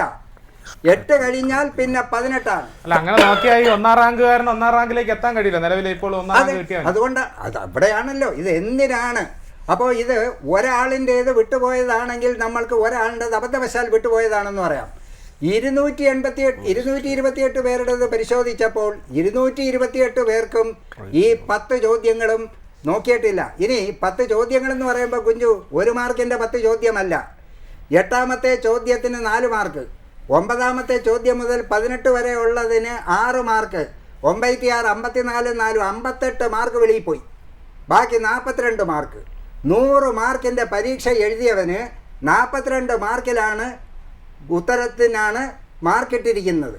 എന്നിട്ട് PSCക്ക് ഒരു നടപടിക്രമമുണ്ട്. വിവരാവകാശം ഒന്നും വേണ്ട. PSC പരീക്ഷയുടെ റാങ്ക് ലിസ്റ്റ് വന്നാൽ 15 ദിവസത്തിനകം ഉത്തരക്കടലാസിൻ്റെ പകർപ്പ് കിട്ടാൻ 335 രൂപ ഒരു ഹെഡ് ഓഫ് അക്കൗണ്ടിൽ അടച്ച് ട്രഷറി കൊടുത്താൽ ആ ഉത്തരക്കടലാസ് കൊടുക്കും. ഇവിടെ ഇത് ഡിസ്ക്രിപ്റ്റീവ് ആണെങ്കിലും ഇത് ചോദിച്ചാൽ അത് കൊടുക്കാം എന്നുള്ള ഒരു വ്യവസ്ഥയുണ്ട്. അത് ചോദിച്ചിട്ട് കൊടുത്തില്ല. അങ്ങനെ കൊടുക്കാതെ വന്നപ്പോൾ വിവരാവകാശത്തിൽ ചോദിച്ചു. വിവരാവകാശം ആദ്യം തള്ളി. 2ാമത് അതിൻ്റെ അപ്പീൽ കൊടുത്തു, അപ്പീലും തള്ളി. 3ാമത് അവർ വിവരാവകാശ കമ്മീഷനിൽ പോയപ്പോൾ വിവരാവകാശ കമ്മീഷൻ അത് കൊടുക്കാൻ പറഞ്ഞ സമയത്താണ് ഈ ഉത്തരക്കടലാസിൻ്റെ ഒരു ഉദ്യോഗാർത്ഥിക്ക് അതിൻ്റെ പകർപ്പ് കൊടുത്തത്. ആ പകർപ്പ് കിട്ടിയപ്പോഴാണ് 1, 2, 3, 4, 5, 6, 7, 8 കഴിഞ്ഞ് പിന്നെത്ര 19 അവിടെ പോയിരിക്കുന്നു. അപ്പോൾ അയാളുടേത് മാത്രമായിരിക്കും പോയതെന്ന് കരുതി അങ്ങനെ എല്ലാവരുടെയും കൂടെ പരിശോധിച്ചു. എല്ലാവരുടെയും പോയി. ഇനി ഒന്ന് ആലോചിച്ച് നോക്കൂ. ഈ 3 പരീക്ഷയും കൂടെ 3 തസ്തികയ്ക്കും കൂടെ ചേർന്ന് ഇവർ ഒറ്റ പരീക്ഷ നടത്തി ലാഭത്തിന് വേണ്ടി. അതായത് ഈ 3 പരീക്ഷയ്ക്കും കൂടി എഴുതിയാൽ അതിൻ്റെ മാർക്ക് കോമൺ ആയിട്ടെടുക്കും, അതിൻ്റെ ഇൻ്റർവ്യൂവിൻ്റെ മാർക്കും കോമൺ ആയിട്ടെടുക്കും. എന്തിനാണ് ഇത്രയും വലിയ ഒരു തസ്തികയ്ക്ക് ഇത്രയും കുറച്ച് പേര് എഴുതിയെടുത്ത് ഇത് 3 പരീക്ഷയായിട്ട് പ്രത്യേകം നടത്തിക്കൂടായിരുന്നോ? ഇനി മറ്റൊന്നുകൂടി പറയാം. പ്ലാനിംഗ് ബോർഡിലെ ചീഫ് എന്ന് പറയുന്ന ഈ തസ്തികയ്ക്ക് ഇടതുപക്ഷത്തിൻ്റെ ഗവൺമെൻറ്റും ഇടതുപക്ഷത്തിൻ്റെ കമ്മീഷനും ഇരുന്ന കാലഘട്ടങ്ങളിലെല്ലാം ഇതുപോലെയുള്ള പലതും നടന്നിട്ടുണ്ട്, കൃത്യമായി ബോധ്യമുണ്ട്. അതിൽ പലതും ഈ പറഞ്ഞ രീതിയിൽ ഇൻ്റർവ്യൂവിന് ഇവിടെ ഒരു കാര്യം വളരെ ഈ ചർച്ച വന്നത് വളരെ പ്രസക്തമാണ്. ഇവിടെ UDFും LDFും ഉദ്യോഗാർത്ഥികൾക്ക് എടുത്തിട്ടുള്ള നിലപാട് കൂടി ഞാൻ വളരെ വേഗത്തിലൊന്ന് പറഞ്ഞു പോവാം. PSC റാങ്ക് ലിസ്റ്റിൻ്റെ കാലാവധി ഇപ്പോൾ എത്ര വർഷമാണ്? 3 വർഷം. 5 പറയുന്ന കേൾക്കുന്നേ 31 കൊല്ലം അവിടെ ജോലി ചെയ്ത് അതിൻ്റെ അടുത്ത് കയറി തർക്കിക്കുകയാണോ? PSC റാങ്ക് ലിസ്റ്റിൻ്റെ കാലാവധി ഏറ്റവും കുറഞ്ഞത് 1 വർഷം. 1 വർഷം കഴിഞ്ഞ് അടുത്ത റാങ്ക് ലിസ്റ്റ് വന്നില്ലെങ്കിൽ പരമാവധി 3 വർഷം. 3 വർഷം കഴിഞ്ഞാൽ സർക്കാർ ആവശ്യപ്പെട്ടാൽ PSCക്ക് റാങ്ക് ലിസ്റ്റിൻ്റെ കാലാവധി നീട്ടാം. 1.5 വർഷം വരെ നീട്ടാം. ഇതിൽ 3 വർഷം വരെയുള്ള കാലാവധി എന്നുള്ളത് 84-ൽ ശ്രീ K. കരുണാകരൻ നൽകിയ ആനുകൂല്യം. PSC റാങ്ക് ലിസ്റ്റിൻ്റെ കാലാവധി നീട്ടാമെന്നുള്ള ഉത്തരവ് വരുന്നത് 2002-ലും 2003-ലും AK ആന്റണി മുഖ്യമന്ത്രിയായിരിക്കുമ്പോൾ. അങ്ങനെ റാങ്ക് ലിസ്റ്റുകളുടെ കാലാവധി നീട്ടി റെക്കോർഡിട്ട ഒരു മുഖ്യമന്ത്രിയാണ് 2011-16-ലെ ഉമ്മൻചാണ്ടി. 11 തവണ റാങ്ക് ലിസ്റ്റിൻ്റെ കാലാവധി നീട്ടിക്കൊടുത്തതാണ്. ശ്രീ VD സതീശനും ഈ ഗവൺമെൻറ് വന്ന ഉടൻ തന്നെ ഉദ്യോഗാർത്ഥികൾക്ക് വേണ്ടി 6 മാസം PSC റാങ്ക് ലിസ്റ്റിൻ്റെ കാലാവധി നീട്ടിക്കൊടുത്തു. മറ്റൊരു കാര്യം കൂടി അറിഞ്ഞിരിക്കണം, ഉദ്യോഗാർത്ഥികൾ അറിയേണ്ട കാര്യങ്ങളാണിത്. പണ്ട് PSC പരീക്ഷയും ഇൻ്റർവ്യൂവും ഒക്കെ നടന്നാൽ റാങ്ക് ലിസ്റ്റ് വരുമ്പോൾ റാങ്ക് അറിയാമെന്നല്ലാതെ എല്ലാം വളരെ ഇതായിരുന്നു, ഇരുമ്പ് മറയായിരുന്നു, ഒന്നും അറിയില്ല. ഇപ്പോൾ റാങ്ക് ലിസ്റ്റ് എടുത്ത് നോക്കിയാൽ എഴുത്ത് പരീക്ഷയ്ക്ക് കിട്ടിയ മാർക്കറിയാം, ഇൻ്റർവ്യൂവിന് കിട്ടിയ മാർക്കറിയാം. ഇതെല്ലാം സുതാര്യമായത് ഏത് കമ്മീഷനുകളാണ് എന്നുള്ളത് അടുത്ത ഒരു ഘട്ടത്തിൽ ഞാൻ പറയാം. ശരി. ഏതായാലും ശ്രീ അസ്ലം ഈ പറഞ്ഞതുപോലെ ഇപ്പോൾ ഈ ആസൂത്രണ ബോർഡിലെ ഈ ഏറ്റവും ഉയർന്ന തസ്തികയിലേക്ക് 1ാം റാങ്കുകാരനായി എത്തിയിരിക്കുന്ന ആളുടെ പേര് അരുൺ ജെ പ്രതാപ് എന്നാണ്. അദ്ദേഹം ഇടത് സർവീസ് സംഘടനയുടെ സജീവ പ്രവർത്തകനാണ്. ഈ ഇടത് സർവീസ് സംഘടനയുടെ സജീവ പ്രവർത്തനത്തിന് വേണ്ടിയിട്ടാണ് ഈ 10 ചോദ്യങ്ങൾ പരിഗണിക്കാതെ മുന്നോട്ട് പോകുന്ന ഒരു സാഹചര്യം ഉണ്ടായത്. ആലോചിക്കുക, 10 ചോദ്യങ്ങൾ പരിഗണിക്കുമ്പോൾ റാങ്ക് ലിസ്റ്റ് വലിയ രീതിയിൽ മാറ്റം ഉണ്ടാകും. ഈ അരുൺ ജെ പ്രതാപ് എന്ന് പറയുന്ന ഒരു CPMകാരന് വേണ്ടി ഇത്തരത്തിലുള്ള ഈ പിൻവാതിൽ നിയമനം നടത്തുന്നതിന് വേണ്ടി CPM കളിച്ചൊരു നാടകമാണ് ഇപ്പോൾ വീണ്ടും പൊളിയുന്നത്. ഇത് ഒരാൾക്ക് വേണ്ടി മാത്രം നടത്തിയ നാടകമല്ല. നമ്മൾ മനസ്സിലാക്കേണ്ടത് കഴിഞ്ഞ 10 വർഷക്കാലം PSC നേരിട്ട ഏറ്റവും പ്രധാനപ്പെട്ട പ്രശ്നം കേരള ഗവൺമെൻറ്റിന് കീഴിൽ വരുന്ന ഒഴിവുകൾ റിപ്പോർട്ട് ചെയ്തിട്ടില്ല എന്നുള്ളതാണ്. കേരളത്തിലെ നിരവധിയായിട്ടുള്ള വിദ്യാർത്ഥികൾ, PSC ഉദ്യോഗാർത്ഥികൾ അവരുടെ ജോലി നഷ്ടമായതും അങ്ങനെ ഗവൺമെൻറ് ഒഴിവുകൾ റിപ്പോർട്ട് ചെയ്യാത്തത് കൊണ്ടാണ്. എന്തിനു വേണ്ടിയാണ് ഒഴിവുകൾ റിപ്പോർട്ട് ചെയ്യാതെ ഗവൺമെൻറ് കടന്നുപോയത്? അവരുടെ ഇഷ്ടക്കാരെ, അവരുടെ ബന്ധുക്കളെ, അവരുടെ താല്പര്യക്കാരെയൊക്കെ നിയമിക്കാൻ വേണ്ടിയാണ്. ഞാൻ ചില ഉദാഹരണങ്ങൾ പറയാം. 1 വർഷം മുമ്പ് PSC റാങ്ക് ലിസ്റ്റ് നോക്കൂത്തിയാക്കിക്കൊണ്ട് കേരള വാട്ടർ അതോറിറ്റിയിൽ 2072 പേരെ നിയമിക്കുകയുണ്ടായി. അതുപോലെ 4 വർഷം മുമ്പ് കേരളത്തിലെ വിവിധ കൃഷി ഓഫീസുകളിൽ ഏതാണ്ട് 1400-ലധികം വരുന്ന കൃഷി ഓഫീസുകളിൽ ടെക്നിക്കൽ ജീവനക്കാരെ, അതുപോലെ തദ്ദേശ സ്ഥാപനങ്ങളിൽ ടെക്നിക്കൽ ജീവനക്കാരെ സ്ഥിരപ്പെടുത്താനായുള്ള നീക്കം ഗവൺമെൻറ്റിൻ്റെ ഭാഗത്തു നിന്നുണ്ടായി. ഇതെല്ലാം എന്താണ് നമുക്ക് മനസ്സിലാക്കി തരുന്നത്? PSC ഒരു വശത്ത് നോക്കുകുത്തിയായി നിലനിർത്തിക്കൊണ്ട് താൽക്കാലിക ജീവനക്കാരായി CPMകാർ, LDF പ്രതിനിധികൾ കയറ്റുന്ന ആളുകളെ ജോലിയിൽ സ്ഥിരപ്പെടുത്തിക്കൊണ്ട് PSC ഉദ്യോഗാർത്ഥികളെ കബളിപ്പിക്കുകയാണ്. ഇതാണ് കേരളത്തിലെ PSC നേരിടുന്ന ഏറ്റവും പ്രധാനപ്പെട്ട ഒരു ഇഷ്യൂ. PSC വെറും SFIയുടെ DYFIയുടെ റിക്രൂട്ട്മെൻറ്റ് ഏജൻസിയായി മാത്രം പ്രവർത്തിക്കുന്നു. PSCയിൽ നിയമിക്കുന്ന വലിയ ഉന്നതരായ വ്യക്തികൾ അവരെല്ലാവരും പക്ക കേരളത്തിലെ CPMൻ്റെ ക്രിമിനൽ ബാക്ക്ഗ്രൗണ്ട് ഉള്ളവരാണോ എന്ന് പോലും സംശയിക്കേണ്ടിയിരിക്കുന്നു. നമുക്കറിയാം, കഴിഞ്ഞ ഇത്രയും കാലം കേരളത്തിൻ്റെ തെരുവീഥികളിൽ നിരന്തരമായിട്ടുള്ള സമരങ്ങൾ നടന്നിട്ടും കേരളത്തിൻ്റെ തെരുവീഥികളിൽ അമ്മമാർ, കുട്ടികൾ, പെങ്ങന്മാർ അവരെല്ലാവരും PSC ഉദ്യോഗാർത്ഥികളുടെ ഒപ്പം വന്ന് സമരത്തിനിരുന്നിട്ട് ഇതിനൊന്നും തിരിഞ്ഞു നോക്കാതിരുന്ന ഗവൺമെൻറ് എന്ത് നയമാണ് ഇത്രയും കാലം സ്വീകരിച്ചത്? ഇനി അങ്ങോട്ട് എന്ത് നയമായിരിക്കും CPM പാർട്ടി ഏറ്റെടുക്കാൻ പോകുന്നത്? ഉദ്യോഗാർത്ഥികളുടെ ഒപ്പം SFIയോ DYFIയോ ആരെങ്കിലും ഒരു സംഘടന തെരുവിൽ സമരവുമായിട്ട് ഇറങ്ങിയോ? അവർക്ക് ഇറങ്ങാൻ സാധിക്കുമോ? ആരാണ് കാരണക്കാർ? അവർ തന്നെയാണ് എന്നുള്ള ബോധ്യം ഉള്ളതുകൊണ്ടല്ലേ SFIക്കും DYFIക്കും ഒക്കെ ഇപ്പോൾ അനങ്ങാപ്പാറ നയം സ്വീകരിക്കുന്നത്. തീർച്ചയായിട്ടും ഇതിനെതിരെ കേരളത്തിലെ മുഴുവൻ വിദ്യാർത്ഥി യുവജന സംഘടനകളും തെരുവിലിറങ്ങും, മുഴുവൻ അമ്മമാരും തെരുവിലിറങ്ങും. ഇതിനെതിരെ ശക്തമായ നടപടികളുണ്ടാവും. നമുക്കറിയാം, കഴിഞ്ഞ നാളുകളിൽ നിന്നും CPM-ന് 35, LDF-ന് 35 സീറ്റിലേക്ക് ജനം എത്തിച്ചിട്ടുണ്ടെങ്കിൽ അതെന്തിൻ്റെ പേരിലാണ്? അഹങ്കാരവും സ്വജനപക്ഷപാതവും കൈമുതലാക്കിയ ഒരു ഗവൺമെൻറ് ആണ് എന്നതിൻ്റെ ഒറ്റ ഉദാഹരണമാണത്. ഇനി അങ്ങോട്ട് ഇവരുടെ ഈ നയങ്ങളൊന്നും വെച്ചു മുറപ്പിക്കാൻ UDF അനുവദിക്കില്ല. തീർച്ചയായിട്ടും ഈ വരുന്ന സർക്കാർ മുഴുവൻ കള്ളത്തരം കാട്ടിയ മുഴുവൻ ഉദ്യോഗാർത്ഥികളെയും നിയമത്തിന് മുമ്പിൽ കൊണ്ടുവരും എന്നാണ് എനിക്കിവിടെ പറയാനുള്ളത്. ശരി ശരി. ശ്രീ വെമ്പായ നസീർ, താങ്കൾ നേരത്തെ എന്നോട് ചോദിച്ചൊരു ചോദ്യം ഉണ്ടായിരുന്നു, അതായത് IM വിജയൻ എങ്ങനെയാണ് ജോലി കിട്ടിയതെന്നുള്ളത്. ഞാനത് വളരെ ഒന്ന് പരിശോധിക്കുകയായിരുന്നു, ഈ സമയം കൊണ്ടൊന്ന് പരിശോധിക്കുകയായിരുന്നു. അദ്ദേഹം 1987 ആദ്യമായി, അതായത് 18-ാം വയസ്സിലാണ് ആദ്യമായിട്ട് ഈ സർവീസിലേക്ക് കയറുന്നത്. അതുമായി ബന്ധപ്പെട്ട് ഈ ഫുട്ബോൾ പരിശീലനായിട്ടുള്ള അല്ലെങ്കിൽ അന്ന് DGP ആയിരുന്ന MK ജോസഫിൻ്റെയൊക്കെ ശുപാർശ പ്രകാരമാണ് അന്ന് ഈ ജോലിയിലേക്ക് പ്രവേശിക്കുന്നത്. 1987 EK നായനാരായിരുന്നു കേരളം ഭരിക്കുന്നത് എന്നുള്ള കാര്യം കൂടി, LDF-ൻ്റെ ഭരണമായിരുന്നു എന്നുള്ള കാര്യം കൂടി താങ്കൾ ഓർമ്മിക്കുന്നു. ഞാനതൊന്ന് ഓർമ്മിപ്പിച്ച് പോയി എന്ന് മാത്രം. ഞാൻ തിരികെ വരികയാണെങ്കിൽ ഈ അരുൺ ജെ പ്രതാപ് എന്ന് പറയുന്ന വ്യക്തിക്ക് വേണ്ടി ഇത്തരത്തിലൊരു തിരിമറി നടത്തിയെന്നുള്ളത് ഇപ്പം പകൽ പോലെ വെളിച്ചത്തിൽ നമുക്ക് കാണാൻ കഴിയുന്നുണ്ട്, അല്ലെങ്കിൽ പകൽ പോലെ സത്യമാണ്. പക്ഷേ അത് അംഗീകരിക്കാൻ CPM മാത്രം തയ്യാറാകുന്നില്ല. PSC-യിൽ യാതൊരു വിധത്തിലുള്ള ക്രമക്കേടുകൾ നടക്കുന്നില്ല എന്ന് താങ്കളെപ്പോലുള്ളവർ ആവർത്തിച്ച് പറയുമ്പോഴാണ് ഞാൻ നേരത്തെ ചോദിച്ച ഷിനു ചോവയെ പോലുള്ള ആൾക്കാർ എങ്ങനെയാണ് ഈ ഒരു നിയമവ്യവസ്ഥയിലേക്ക് അല്ലെങ്കിൽ ഈ ഒരു നിയമനത്തിലേക്ക് എത്തുന്ന SI പോസ്റ്റ് ഉൾപ്പെടെയുള്ള ലഭിക്കുന്നതെന്നാണ്. എനിക്ക് മുമ്പ് സംസാരിച്ച പ്രിയ സുഹൃത്തും നിരന്തരം ചർച്ചയിൽ പങ്കെടുക്കുന്ന എൻ്റെ പ്രിയ സുഹൃത്തുമായ സാദിഖ് സാറൊക്കെ നീണ്ട ഒരു പ്രഭാഷണം തന്നെ നടത്തി.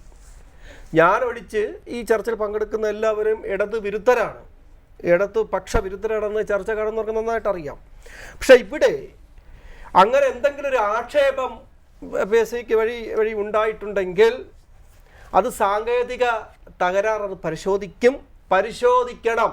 പക്ഷെ എൻ്റെ അറിവ് ശരിയാണെങ്കിൽ ഇന്ന് തൊട്ട് അഡ്മിനിസ്ട്രേറ്റീവ് ട്രൈബ്യൂണൽ അന്വേഷണം ആരംഭിച്ചു. അഡ്മിനിസ്ട്രേറ്റീവ് ട്രൈബ്യൂണലിന് അന്വേഷിക്കാൻ വകുപ്പില്ല, അല്ല അത് അന്വേഷണം സാറ് ഇന്നൊരു പരിശോധന നടത്തണം. അല്ല, അങ്ങനെയുള്ള ഒരു സാഹചര്യത്തിലേക്ക് എത്തില്ല, പരിശോധന നടത്താനില്ല. അല്ലല്ല, അഡ്മിനിസ്ട്രേറ്റീവ് ട്രിബ്യൂണലിൽ പോയത് ഈ സെലക്ഷനുമായി ബന്ധപ്പെട്ട് ഉദ്യോഗാർത്ഥികളാണ് കേസ് കൊടുത്തത്. അത് അഡ്മിനിസ്ട്രേറ്റീവ് ട്രിബ്യൂണൽ അല്ല. കാര്യങ്ങൾ പഠിച്ചിട്ട് കാര്യങ്ങൾ പറ. അത് PSC സ്വന്തം നിലയിൽ ഒരു അന്വേഷണം. അതിന്റെ റിപ്പോർട്ട് ഒന്ന് വരട്ടെ.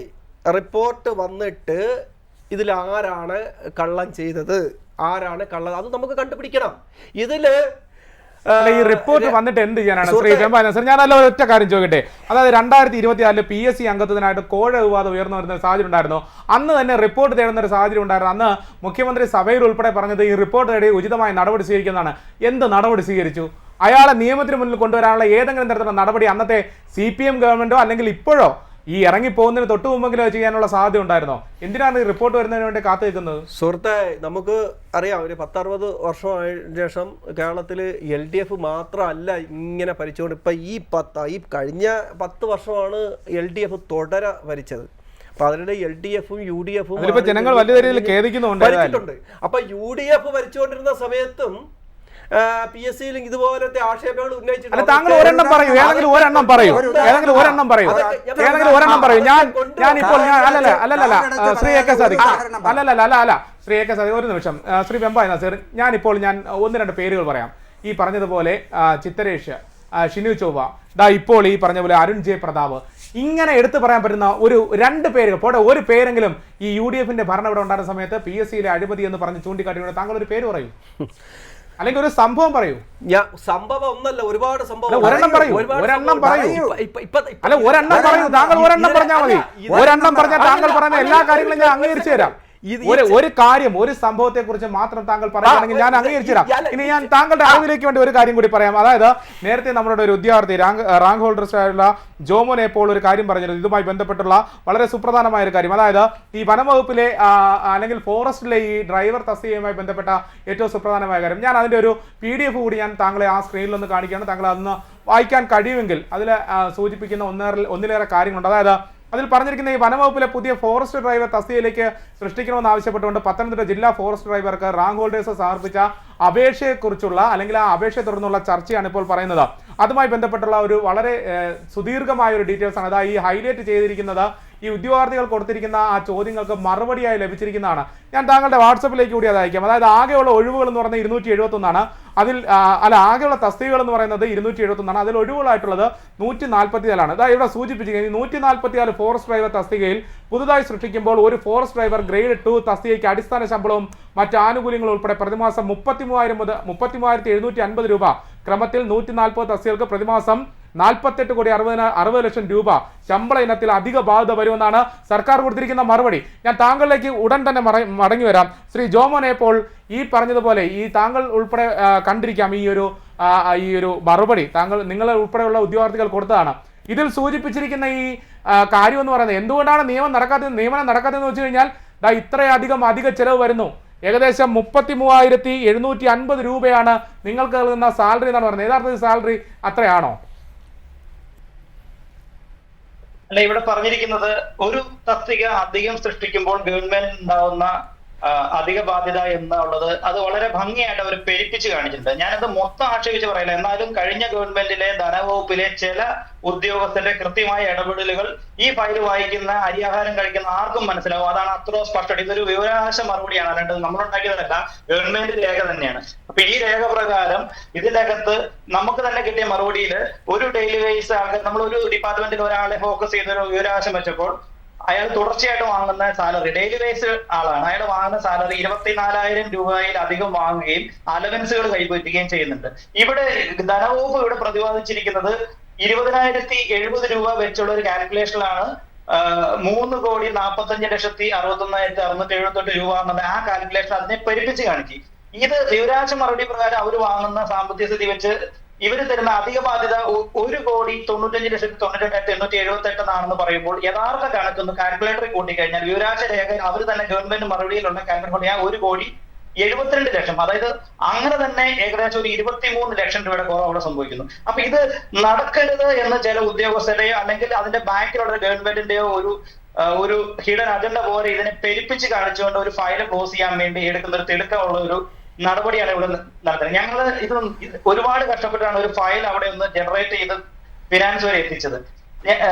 അവസാന നിമിഷം അത് നടക്കുന്ന ഒരു പ്രതീക്ഷ നമുക്ക് തന്നെങ്കിലും അത് മനഃപൂർവ്വം നമ്മളെ എന്താ പറയാ ഒരു കൊതിപ്പിച്ച് അത് തരാതിരുന്നതാണെന്ന് നമുക്ക് മനസ്സിലായി. അതുകൊണ്ടാണ് അവിടെ നേരിട്ട് വന്ന സെക്രട്ടേറിയറ്റിന്റെ വിവരാവകാശം വഴി അതിന്റെ ഫയൽ എടുത്ത ചീഫ് സെക്രട്ടറി ഓഫീസിൽ അതിനെന്ത് സംഭവിച്ചെന്ന് വ്യക്തമായിട്ട് അന്വേഷിച്ചപ്പോഴാണ് നിരന്തരം 20-ലധികം തവണ കഴിഞ്ഞ 8 മാസത്തിൽ അവിടെ വന്നിരുന്നു. അതിൽ നിന്നുള്ള അറിവിൽ നിന്ന് കിട്ടിയ അവിടെയുള്ള ആൾക്കാരിൽ നിന്നും മനസ്സിലാക്കിയ കാര്യവും ഈ ഫയലും വെച്ച് പറയുന്നത് ഇത് വെറുതെ അങ്ങോട്ടും ഇങ്ങോട്ടും തട്ടിക്കളിക്കലാണ്. മുഖത്ത് നോക്കി തരത്തില്ല എന്ന് പറയാനുള്ള ആർജവെങ്കിലും കാണിച്ചിരുന്നെങ്കിൽ ഈ അവിടെ വരെ വന്നു പോരുന്നത്. ഞാൻ എന്റെ വീട് ഇടുക്കിയിലാണ്. ഇടുക്കിയിൽ നിന്നും എന്റെ കൂടെ വർക്ക് ചെയ്യുന്ന രീതിയിൽ പയ്യന്നൂരിൽ നിന്നാണ് വരുന്നത്. ഞങ്ങൾ അത്രയും ദൂരം 20-ലധികം തവണ അവിടെ വന്ന് ഇതിന്റെ പ്രതിനിധികളായിട്ട് വരുമ്പോൾ നടക്കില്ല എന്ന് മുഖത്ത് നോക്കി പറയാനുള്ള ഒരു ആർജവെങ്കിലും കാണിക്കണ്ടേ? അതിന് പകരം നോക്കട്ടെ തരാം എന്നുള്ള രീതിയിൽ ഇങ്ങനെ തന്നെ ലാസ്റ്റ് ഈ മറുപടി കിട്ടാൻ ഞങ്ങൾക്ക് ഈ ഫയൽ എന്താ പറയാ ഭരണത്തിൽ നിന്ന് പെരുമാറ്റത്തിന് മോഡ് ഓഫ് കണ്ടക്ട് വന്ന സമയത്ത് ഈ ഫയൽ മാറ്റി വെച്ചപ്പോഴാണ് ഇതിന്റെ നിജസ്ഥിതി അറിയാൻ വേണ്ടി ഫയൽ എടുത്തത്. അപ്പൊ ഇതിന്റെ അകത്ത് എഴുതി പിടിപ്പിച്ചിരിക്കുന്ന കാര്യങ്ങൾ, അതായത് ഈ സാമ്പത്തിക ക്രമക്കേട്, അതായത് ഈ കണക്ക് വ്യത്യാസം 500 വർഷത്തിനപ്പുറം ഉള്ള സർവീസിന് പോസ്റ്റ് ഗ്രേഷൻ നടക്കത്തില്ല. ഈ വനംവകുപ്പ് 500 വർഷം കഴിഞ്ഞ് ഇല്ലാണ്ടാവുന്നതാണ് ഇതിന്റെ അകത്ത് പറഞ്ഞിരിക്കുന്നത്. അതുപോലെ തന്നെ ഇതൊരു യൂണിഫോമിന്റെ തസ്തികയാണ്. ഇവിടെ മെയിൻ ആയിട്ട് ട്രെയിൻഡ് ആയിട്ട്, അതായത് ഫിസിക്കല് കഴിഞ്ഞ് ട്രെയിൻഡ് ആയിട്ടുള്ള CPO തത്തുല്യമായ 1 സ്റ്റാർ കാറ്റഗറി കഴിഞ്ഞ് വന്ന റാങ്ക് ലിസ്റ്റ് ഉള്ള ഒരു വർക്ക് ചെയ്യേണ്ട യൂണിഫോം ഇട്ട് വർക്ക് ചെയ്യേണ്ട ഡെപ്യൂട്ടി റേഞ്ചറും റേഞ്ച് ഫോറസ്റ്റ് ഓഫീസർ അടങ്ങുന്ന സ്റ്റേഷനിൽ അറസ്റ്റിന് അധികാരമുള്ള ആ ഒരു ഫോഴ്സ് ആയിട്ട് വർക്ക് ചെയ്യേണ്ട സ്ഥലത്ത് സാധാരണ ഡെയിലി വേസ് ആയിട്ടുള്ള ഒരു യൂണിഫോം ഇടാത്ത ഒരു കളക്ടർ ഒരാളെ എംപ്ലോയ്മെന്റ് എന്നുള്ള ഒരു ഓർഡറിന്റെ ബലത്തിൽ അവിടെ വളരെ തുച്ഛമായ ആൾക്കാരെ ഒറിജിനൽ എംപ്ലോയ്മെന്റ് ലെവലിൽ വർക്ക് ചെയ്യുന്നുണ്ട്. വളരെ വിരലിലുണ്ടാകുന്ന ആൾക്കാർ. ബാക്കിയുള്ളവര് അവിടെ നിന്ന് സ്ഥിരപ്പെട്ട് രാഷ്ട്രീയക്കാരുടെയും ചില ഉദ്യോഗസ്ഥരുടെയും ഇഷ്ടക്കാരായിട്ട് സ്ഥിരപ്പെട്ട് അവരവിടെ നിന്ന് അവര് നടത്തിയ കുറെ ഒഫൻസുകൾ ഞങ്ങൾ വിവരാവകാശ വഴിയെടുത്തു. ഡീസൽ മോഷണം, അതുപോലെ വനം കൊള്ളക്കാരെ സഹായിക്കുന്നതിനായിട്ട് തെളിവ് നശിപ്പിക്കല്, മദ്യപിച്ച് വാഹനം ഒഴിച്ച് നാട്ടുകാർ തടഞ്ഞു നിർത്തി, ഇതെല്ലാം പത്രക്കെട്ടിങ് അടക്കമുള്ള തെളിവ് സഹിതം നമ്മൾ എടുത്തിട്ട് നമ്മൾ അന്ന് ഗവൺമെന്റിന്റെ മുന്നിൽ ഇത് കാണിച്ചു. ഒരു സാധാ ഡെയിലി വേസ് ആൾക്ക് ഒരു കമ്മിറ്റ്മെന്റ് ഒരു ഗവൺമെന്റിനോടും ഇല്ല. ഞങ്ങളെ പോലെ പഠിച്ച് പാസ്സായി കഷ്ടപ്പെട്ട് വർക്ക് ചെയ്ത് വരുന്ന ഒരാളുടെ ഒരു ആറ്റിറ്റ്യൂഡോ ഒരു കമ്മിറ്റ്മെന്റോ ഒരു ഡെയിലി വേസ് ഒരാൾക്ക് ഇല്ല. അത് ഇവിടെ പ്രൂവ്ഡ് ആണ്, ഓരോ ഡേറ്റ വെച്ച് പ്രൂവ്ഡ് ആണ്. പക്ഷെ ഉദ്യോഗസ്ഥർക്കും രാഷ്ട്രീയക്കാരും അവർ ഇഷ്ടക്കാരെ സംരക്ഷിക്കാൻ വേണ്ടി അത് നിലനിർത്തുന്നതിന് ഒരു എംപ്ലോയ്മെന്റ് എക്സ്ചേഞ്ചിന്റെ ഒരു ഓർഡർ മറയാക്കിക്കൊണ്ടു ആര് ചോദ്യം ചെയ്യാനാ? ഈ റാങ്ക് ലിസ്റ്റിൽ മാറ്റുന്നവരെ. ശരി, ഞാൻ താങ്കളിലേക്ക് തിരികെ വരാം. സമയത്തിന്റെ ചെറിയൊരു പരിമിതിയുണ്ട്. ശ്രീ വെമ്പായ നസീർ, ഈ ഞാൻ നേരത്തെ സൂചിപ്പിച്ച പോലെ ഈ കണ്ട ഈ PDF ദൃശ്യങ്ങളായാലും ഈ പറഞ്ഞതുപോലെയുള്ള കാര്യങ്ങളായാലും ഇപ്പോൾ ഒരു ഉദ്യോഗാർത്ഥി തന്നെ വെളിപ്പെടുത്തുകയാണ് ഇത്തരത്തിലുള്ള ഒരു തിരിമറി നടക്കുന്നു, അല്ലെങ്കിൽ അങ്ങനെ ആണ് മുന്നോട്ട് പോകുന്നത്, അവരെ പറഞ്ഞു പറ്റിക്കുന്ന ഒരു സാഹചര്യം ഉണ്ടെന്നാണ്. ഇതിനൊക്കെ എന്ത് മറുപടിയാണ് നൽകാൻ കഴിയുക? കുഞ്ചു, ഇവിടെ നമുക്കറിയാം, കാരണം ഈ യുവാക്കളുടെ സ്വപ്നമാണ് ഈ PSC എന്നൊക്കെ പറയുന്നത്. യുവാക്കളുടെ മാത്രമല്ല യുവതികളുടെയും നാടിൽ പഠിച്ച് കഷ്ടപ്പെട്ട് പഠിച്ച് അവർക്കൊരു ജോലി കിട്ടും എന്നുള്ളൊരു പ്രതീക്ഷയിലാണ് പഠിക്കുന്നത്. സാദിഖ് സാറൊക്കെ അങ്ങനെ വളരെ കഷ്ടപ്പെട്ട് പഠിച്ച് നല്ല ജോലി നേടി ഇപ്പോൾ കോൺഗ്രസിൻ്റെ വക്താവായി അദ്ദേഹം ചാനലിൽ സംസാരിക്കുന്നു. അപ്പോൾ അറിയാം, പണ്ട് വിളക്ക് വെട്ടത്തിലൊക്കെ പഠിച്ച് വളരെ കഷ്ടപ്പെട്ട് ആണ് യുവാക്കൾ ഇന്നും അങ്ങനെ വളരെ കഷ്ടപ്പെട്ട് ഇന്ന് വിളക്ക് മാറിയിട്ട് വൈദ്യുതി വെളിച്ചത്തിൽ. സമയം വളരെ പരിമിതമാണ്. ഞാൻ ഇടപെടുന്ന കാര്യം പറയാം. താങ്കൾ ഈ പറഞ്ഞ ഇത് ഇത്രയും വിശദീകരിക്കേണ്ട ഒരു സാധ്യത വളരെ സിമ്പിൾ ആയിട്ടുള്ള ഒരു ചോദ്യമാണ്. വളരെ സിമ്പിൾ ആയ ഒരു ചോദ്യമാണ്. അതായത് എന്റെ ചോദ്യം വളരെ സിമ്പിൾ ആണ്. ഇതിനെങ്ങനെ നിങ്ങൾ ന്യായീകരിക്കുന്നതാണ്? ഒരു പ്രകോപനമല്ല. വളരെ സമയം വളരെ പരിമിതം. ഞാൻ പറഞ്ഞു സമയം വളരെ പരിമിതമാണെന്ന് പറഞ്ഞു. അല്ല, അതാണ് പറഞ്ഞത്. ഒരു ചോദ്യത്തിന്റെ ഉത്തരമായിട്ട് താങ്കൾ വളരെ വളരെ മനോഹരമായി ഇതിനെ വഴിതിരിച്ച് വേറെ കൊണ്ടുപോകുന്നുണ്ട്. അതുകൊണ്ടാണ് ഇടപെടുന്നത്. നിങ്ങൾ ഉദ്ദേശിക്കുന്ന ശരി, താങ്കൾ പറയണം. താങ്കളുടെ ഉദ്ദേശം താങ്കൾ പറയണം. നിങ്ങൾ ഉദ്ദേശിക്കുന്ന രീതിയിൽ അല്ല, താങ്കൾ ഉദ്ദേശിക്കുന്ന രീതിയിൽ താങ്കൾ പറയണം. ഉത്തരം കിട്ടൂല. ശരി, താങ്കൾ പറയൂ. താങ്കൾ പറയൂ. എനിക്ക് സമയം തരാമെന്ന് മറ്റേ അതിഥികളെല്ലാം സംസാരിക്കും. ശരി, താങ്കൾ പറഞ്ഞോളൂ. താങ്കൾ പറഞ്ഞോളൂ. സൂചി വീണാൽ ശബ്ദം കേൾക്കും. ശരി, താങ്കൾ പറയൂ. സംസാരിക്കുന്നു പറഞ്ഞ് ഞാൻ അങ്ങ് തുടങ്ങുമ്പോഴത്തേക്കും. ശരി, താങ്കൾ പറയൂ. താങ്കൾ പറയൂ. സമയമില്ല. താങ്കൾ പറയൂ. കോലാഹല ലഹളയാണ്. ശരി, എങ്ങനെ ന്യായീകരിക്കുന്നു? പ്രിയ സുഹൃത്തേ, എന്തെങ്കിലും സാങ്കേതിക പിഴവ് സംഭവിച്ചിട്ടുണ്ടെങ്കിൽ അത് പരിശോധിക്കണം. സാങ്കേതിക പിഴവല്ല ശ്രീ വെമ്പായ, സാങ്കേതിക പിഴവല്ല. ഇതെങ്ങനെയാണ് സാങ്കേതിക പിഴവാകുന്നത്? അല്ലല്ല, ഞാൻ ചോദിക്കുന്ന ഇതെങ്ങനെയാണ് സാങ്കേതിക പിഴവാകുന്നത്? അതൊന്ന് വ്യക്തമാക്കണം. ഇവർക്ക് ഇത് ഒരു കാരണവശാലും ന്യായീകരിക്കാൻ കഴിയില്ല. ഞാനൊരു കാര്യം പറയാം. 2023 അല്ല, താങ്കൾ പറയൂ. താങ്കൾ പറയൂ. ഈ പറഞ്ഞ പോലെ ഇതെങ്ങനെ സാങ്കേതിക പിഴവാകും? താങ്കൾ പറഞ്ഞത് സാങ്കേതിക പിഴവാണെന്ന് പറഞ്ഞു. എനിക്കറിയാം ഈ ഉദ്യോഗാർത്ഥികളുടെ വിഷമം ഞാൻ മനസ്സിലാക്കുന്നു. ഇവിടെ നമുക്കറിയാം, നിങ്ങളെ ഈ വർത്താനം കേട്ടാ തോന്നും ഈ മുഴുവൻ പാർട്ടിക്കാരെയാണ് അങ്ങ് നിയമിക്കണമെന്ന്. ഇത് നിങ്ങളെ PSCയെ അധിക്ഷേപിക്കുന്നതിന് തുല്യമാണ്. നേരത്തെ നിങ്ങൾ PSC അല്ല അധിക്ഷേപിക്കുന്നത്, CPM-ന്റെ ഭരണം നിലനിന്ന സാഹചര്യത്തിലുള്ളത്. എന്റെ പ്രിയ സുഹൃത്ത് ഇവിടെ ഇരുന്നുകൊണ്ട് PSC മൊത്തം ആക്ഷേപിച്ച് ക്രിമിനലാണ് അവിടെ ഇരിക്കുന്നവരെ നിങ്ങൾ പറഞ്ഞു. നിങ്ങളുടെ പേരിൽ കേസ് വരാൻ സാധ്യതയുണ്ട് സുഹൃത്ത്. അങ്ങനെ പറയാൻ പാടില്ല. ഭരണഘടന ബന്ധപ്പെട്ട ഒരു വലിയൊരു ബോർഡാണിത്. മനസ്സിലായില്ലേ? നിങ്ങൾക്ക് വിമർശിക്കാം, പക്ഷേ അത് കുറ്റപ്പെടുത്താനും അന്ന് നമ്മുടെ നാടിന്റെ. ഞാൻ ഒരു കാര്യം ചോദിച്ചോട്ടെ. 2023 പൂർണ്ണ ഗർഭിണിയായിരിക്കെ മലപ്പുറത്ത് നിന്ന് M റഷീദ എന്ന് പറയുന്ന ഒരു ഉദ്യോഗാർത്ഥി അവർ പോയി എക്സാം എഴുതി 1ാം റാങ്ക് വാങ്ങി. ഉറുദു അസിസ്റ്റന്റ് പ്രൊഫസർ തസ്തികയിലാണ് 1ാം റാങ്ക് വാങ്ങിയത്. കഴിഞ്ഞ മാസം ആ ലിസ്റ്റ്, ഫെബ്രുവരി മാസത്തിൽ ആ ലിസ്റ്റ് അവസാനിച്ചപ്പോൾ അവരുടെ കരച്ചിൽ കേരള സമൂഹം മൊത്തം കണ്ടു. എന്തുകൊണ്ടാണ് PSC അവർക്ക് ജോലി കൊടുക്കാൻ സാധിക്കാതെ പോയത്? അല്ല, ഞാൻ മറുപടി പറയട്ടെ സുഹൃത്തെ. ഇപ്പോ രാഷ്ട്രീയം നമുക്ക് നോക്കണ്ട. 1ാം റാങ്ക് ആവട്ടെ, 10,000-കണക്കിന് ആൾക്കാർ ഇന്ന് ഉദ്യോഗാർത്ഥികൾ PSC വഴി അവർ അപേക്ഷിച്ച് ഇന്ന് സർക്കാർ ശമ്പളം കൈപ്പറ്റി ജീവിക്കണം. 10,000 കാര്യം പറയട്ടെ. ഒരുപാട് പേര് അല്ല അങ്ങനെ അല്ല ഒരു കാര്യം അല്ല, ഈ പറഞ്ഞതുപോലെ അനേകം പേർ ശമ്പളം വാങ്ങുന്നുണ്ട്. പക്ഷെ അതിൽ ഒരു ഭൂരിഭാഗം പേരും ഈ 10 വർഷം കൊണ്ട് CPM അനുഭാവികളായിട്ടിരുന്നവരാണ് എന്നുള്ളതാണ് നമ്മൾ പറഞ്ഞു വരുന്നത്. ശ്രീ AK സാദിഖ് ഈ പറഞ്ഞതുപോലെ അല്ല, ഭൂരിപക്ഷം ആൾക്കാരും അങ്ങനെയുള്ള സാഹചര്യത്തിലാണ് കടന്നു പോകുന്നത്. അല്ല, താങ്കൾ കുറെ സംഭവങ്ങൾ ഉണ്ട് എന്ന് പറഞ്ഞു. യുഡിഎഫിന്റെ ഭരണകാലത്ത് താങ്കൾ പറഞ്ഞു ഒട്ടേറെ കാര്യങ്ങൾ. ഒരു കാര്യം അല്ലല്ല, ഒരു കാര്യം പറയാൻ താങ്കൾക്കെതിരെ സാധിച്ചിട്ടില്ല. നിങ്ങൾക്ക് രാഷ്ട്രീയമുണ്ട്. അല്ല, രാഷ്ട്രീയത്തിന്റെ കാര്യമല്ല പറയുന്നത്. ഞാനിതില് രാഷ്ട്രീയം കലർത്ത ഉദ്ദേശമില്ല. നിങ്ങൾ കൊണ്ടുവരും. നിങ്ങൾ എന്താണ് പറഞ്ഞത്? UDF-ന്റെ ഭരണകാലത്തെ PSCക്ക് ഒരു പിഴവ് സംഭവിച്ചിട്ടില്ലെന്നോ? അല്ല, ഒരു കാര്യം പറയും. ഞാൻ കാണിച്ചു. നിങ്ങളെ UDF ഭരിക്കുന്ന സമയത്ത് PSCക്ക് ഒരു പിൻവാതിൽ നിയമനം ഒരു പിൻവാതിൽ നിയമനം കാണിച്ചു തരൂ.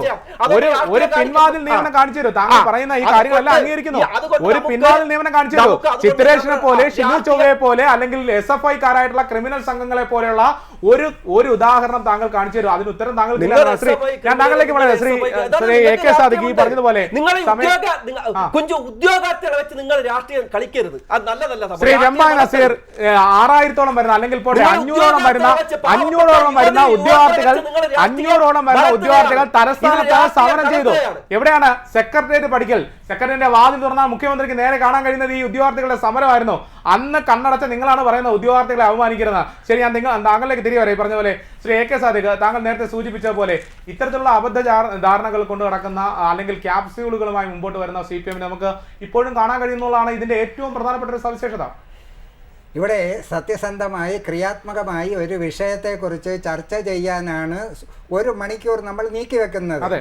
പക്ഷേ അത് സ്വന്തമായി പറയുമ്പോൾ അടിസ്ഥാനരഹിതമായി എന്തെങ്കിലും ആക്ഷേപം ഉന്നയിച്ചോട്ട് പോവുകയോ ബാക്കിയുള്ളവരുടെ സമയം അവഹരിക്കുകയോ ചെയ്ത് പോവുകയാണ് ലക്ഷ്യമെങ്കിൽ നമുക്കൊന്നും ചെയ്യാനൊക്കില്ല. ഇവിടെ നോക്കൂ, ഉദ്യോഗാർത്ഥികളോട് നീതി പുലർത്തേണ്ടത് ഒരു കമ്മീഷനും ഒരു ഗവൺമെൻറ്റും എങ്ങനെയാണ്? PSCക്ക് കുഞ്ചു പണ്ട് ഇൻ്റർവ്യൂവിന് 100 മാർക്ക് ഉണ്ടായിരുന്നു, അറിയുമോ? അത് കരുണാകരൻ നിയമിച്ച അടിയോടി എന്ന് പറയുന്ന പഴയ കോൺഗ്രസ് മന്ത്രി PSC ചെയർമാനായി വന്നപ്പോൾ അദ്ദേഹം ഒറ്റയടിക്ക് 50 മാർക്കാക്കി കുറച്ചു. തൊട്ടു പുറകിന് 87-ൽ ഗോപാലകൃഷ്ണക്കുറുപ്പ് എന്ന് പറയുന്ന കരുണാകരൻ നിയമിച്ച PSC ചെയർമാൻ 50 മാർക്ക് 20 മാർക്കാക്കി വെട്ടിക്കുറച്ചു. PSCയുടെ ഇൻ്റർവ്യൂ മാർക്ക് 100-ൽ നിന്നും 20 വെട്ടിക്കുറച്ചതിൻ്റെ ഗുണഭോക്താക്കൾ ആരാ? ഈ നാട്ടിലെ പാവപ്പെട്ട ഉദ്യോഗാർത്ഥികൾ. അവിടെ അഴിമതി കാണിക്കാനാണെങ്കിൽ ഇൻ്റർവ്യൂ മാർക്ക് കൂട്ടുകയല്ലേ ചെയ്യേണ്ടത്? ഒപ്പം ഇൻ്റർവ്യൂവിന് ഈ 20 മാർക്കിൽ 100 മാർക്കിൻ്റെ എഴുത്ത് പരീക്ഷയ്ക്ക് 20% 20 മാർക്ക്. ആ 20 മാർക്കിൽ അതിൻ്റെ 70%-മായ 14 മാർക്കിനപ്പുറം കൊടുക്കരുത് എന്ന് ഒരു ലിഖിതമല്ലാത്ത ഒരു തത്വം എടുത്തു വച്ചിട്ടുണ്ട്. അതായത് 20-ൽ 14 മാർക്കിനപ്പുറം കാണാൻ കഴിയില്ല. കുഞ്ചു PSC റാങ്ക് ലിസ്റ്റുകൾ മുഴുവൻ എടുത്ത് നോക്കിക്കൊള്ളൂ, 15 എന്നൊരു മാർക്ക് അതിൽ കാണത്തില്ല. നന്ദി പറയേണ്ടത് കോൺഗ്രസിനും UDFനും അന്നത്തെ ചെയർമാനായ ഗോപാലകൃഷ്ണക്കുറുപ്പ് എന്ന് പറയുന്ന കോൺഗ്രസ്സുകാരനോടുമാണ്.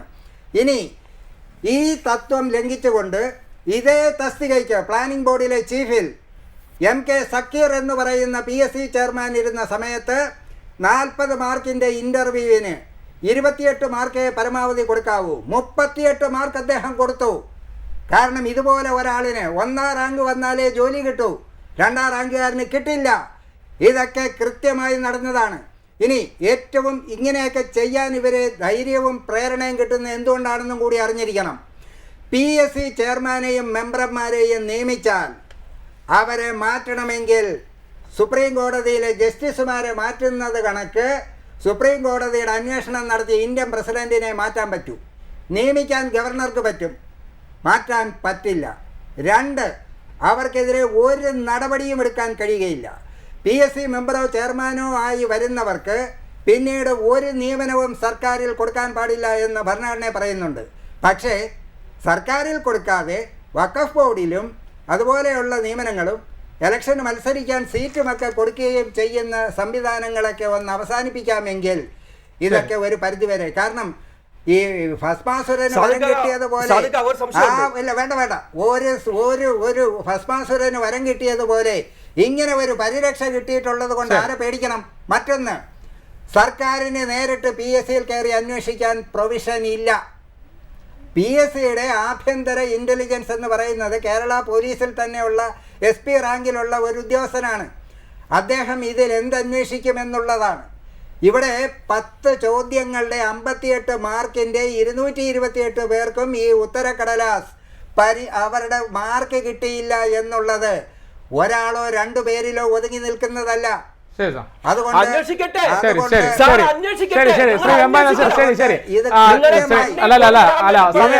സമയം അതിക്രമിച്ചിരിക്കുന്നു, സമയം കഴിഞ്ഞിരിക്കുന്നു.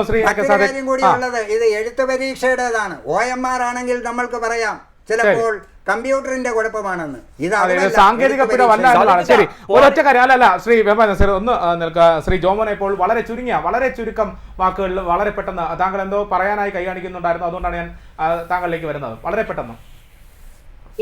കഴിഞ്ഞ ഗവൺമെന്റില് ഘടകകക്ഷികൾക്ക് ഫണ്ട് അലോ ചെയ്യുന്നതിൽ ഒത്തിരി അഡ്ജസ്റ്റ്മെന്റുകൾ ഉണ്ടായിരുന്നു. ഞങ്ങൾ വനംവകുപ്പ് മന്ത്രിയെ കഴിഞ്ഞ തവണ നിന്ന് കഴിഞ്ഞപ്പോൾ CPM മന്ത്രിമാർക്ക് വകുപ്പുകൾക്ക് മാത്രമേ ഫണ്ട് അലോട്ട് ചെയ്യുന്നുള്ളൂ, പോസ്റ്റ് ഗ്രേഷൻ നടക്കുന്നുള്ളൂ, ഘടകകക്ഷികൾ വെറും സ്റ്റാമ്പ് ആണെന്ന് മന്ത്രിയുടെ ഓഫീസിൽ നിന്ന് തന്നെയാണ് പറഞ്ഞതാണ്. അവർക്കൊരു വിലയുമില്ലാതെയാണ് അവരെ കാണുന്നത്, ഒരു കാര്യമില്ലാതെ നടക്കില്ല എന്ന് ആ ഓഫീസിൽ നിന്ന് തന്നെയാണ് പറഞ്ഞത്.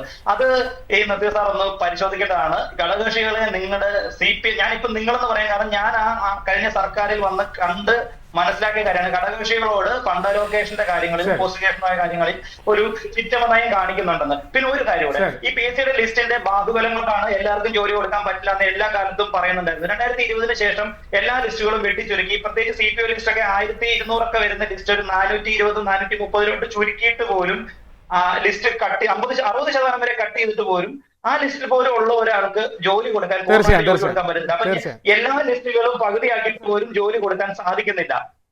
തീർച്ചയായും വ്യക്തമാണ്. ഈ പറഞ്ഞതുപോലെ സമയം വളരെ അതിക്രമിച്ചിരിക്കുകയാണ്. ഏതായാലും ഇത്തരത്തിൽ ഉള്ളൊരു തിരിമറി നടന്നിരിക്കുന്നു എന്നുള്ളത് വ്യക്തമാണ്. ഇടതുപക്ഷ സർവീസ് സംഘടനയുടെ സജീവ പ്രവർത്തനമായ അരുൺ ജെ പ്രതാപിന് വേണ്ടി ഇത്തരത്തിൽ ഉയർന്ന തസ്തികയിലേക്ക് ഒരു നിയമനം നടത്തുന്നതിന് വേണ്ടി 10ഓളം ചോദ്യങ്ങൾ പരിഗണിക്കാതെ വിട്ട് ഉദ്യോഗാർത്ഥികളെ ചതിക്കുന്ന സമീപനമാണ് കഴിഞ്ഞ സർക്കാർ സ്വീകരിച്ചതെന്നുള്ള കണ്ടെത്തലാണ് ഇപ്പോൾ നടത്തിയിരിക്കുന്നത്. ആ കണ്ടെത്തൽ വിശദമായ അന്വേഷണം ഉണ്ടാകുമെന്നുള്ളതും ഇപ്പോൾ അറിയിച്ചു കഴിഞ്ഞിരിക്കുന്നു. ഏതായാലും ചർച്ചയിൽ പങ്കെടുത്ത UDF പ്രതിനിധി അസ്ലം ഒലിക്കൽ, അതുപോലെ രാഷ്ട്രീയ നിരീക്ഷകൻ AK സാദിഖ്, അതുപോലെ LDFിൻ്റെ പ്രതിനിധി വെമ്പായ നസീർ, PSC റാങ്ക് ഹോൾഡറും ഈ പറഞ്ഞതുപോലെ ഫയർഫോഴ്സ് റാങ്ക് ഹോൾഡറായിട്ടുള്ള ജോമോൻ A പോൾ, ഇവർ 4 പേർക്കും വളരെയധികം നന്ദി. ഏതായാലും ബിഗ് ന്യൂസ് മറ്റൊരു വിഷയമായി നാളെ കാണാം. ജയ് ഹിന്ദ്.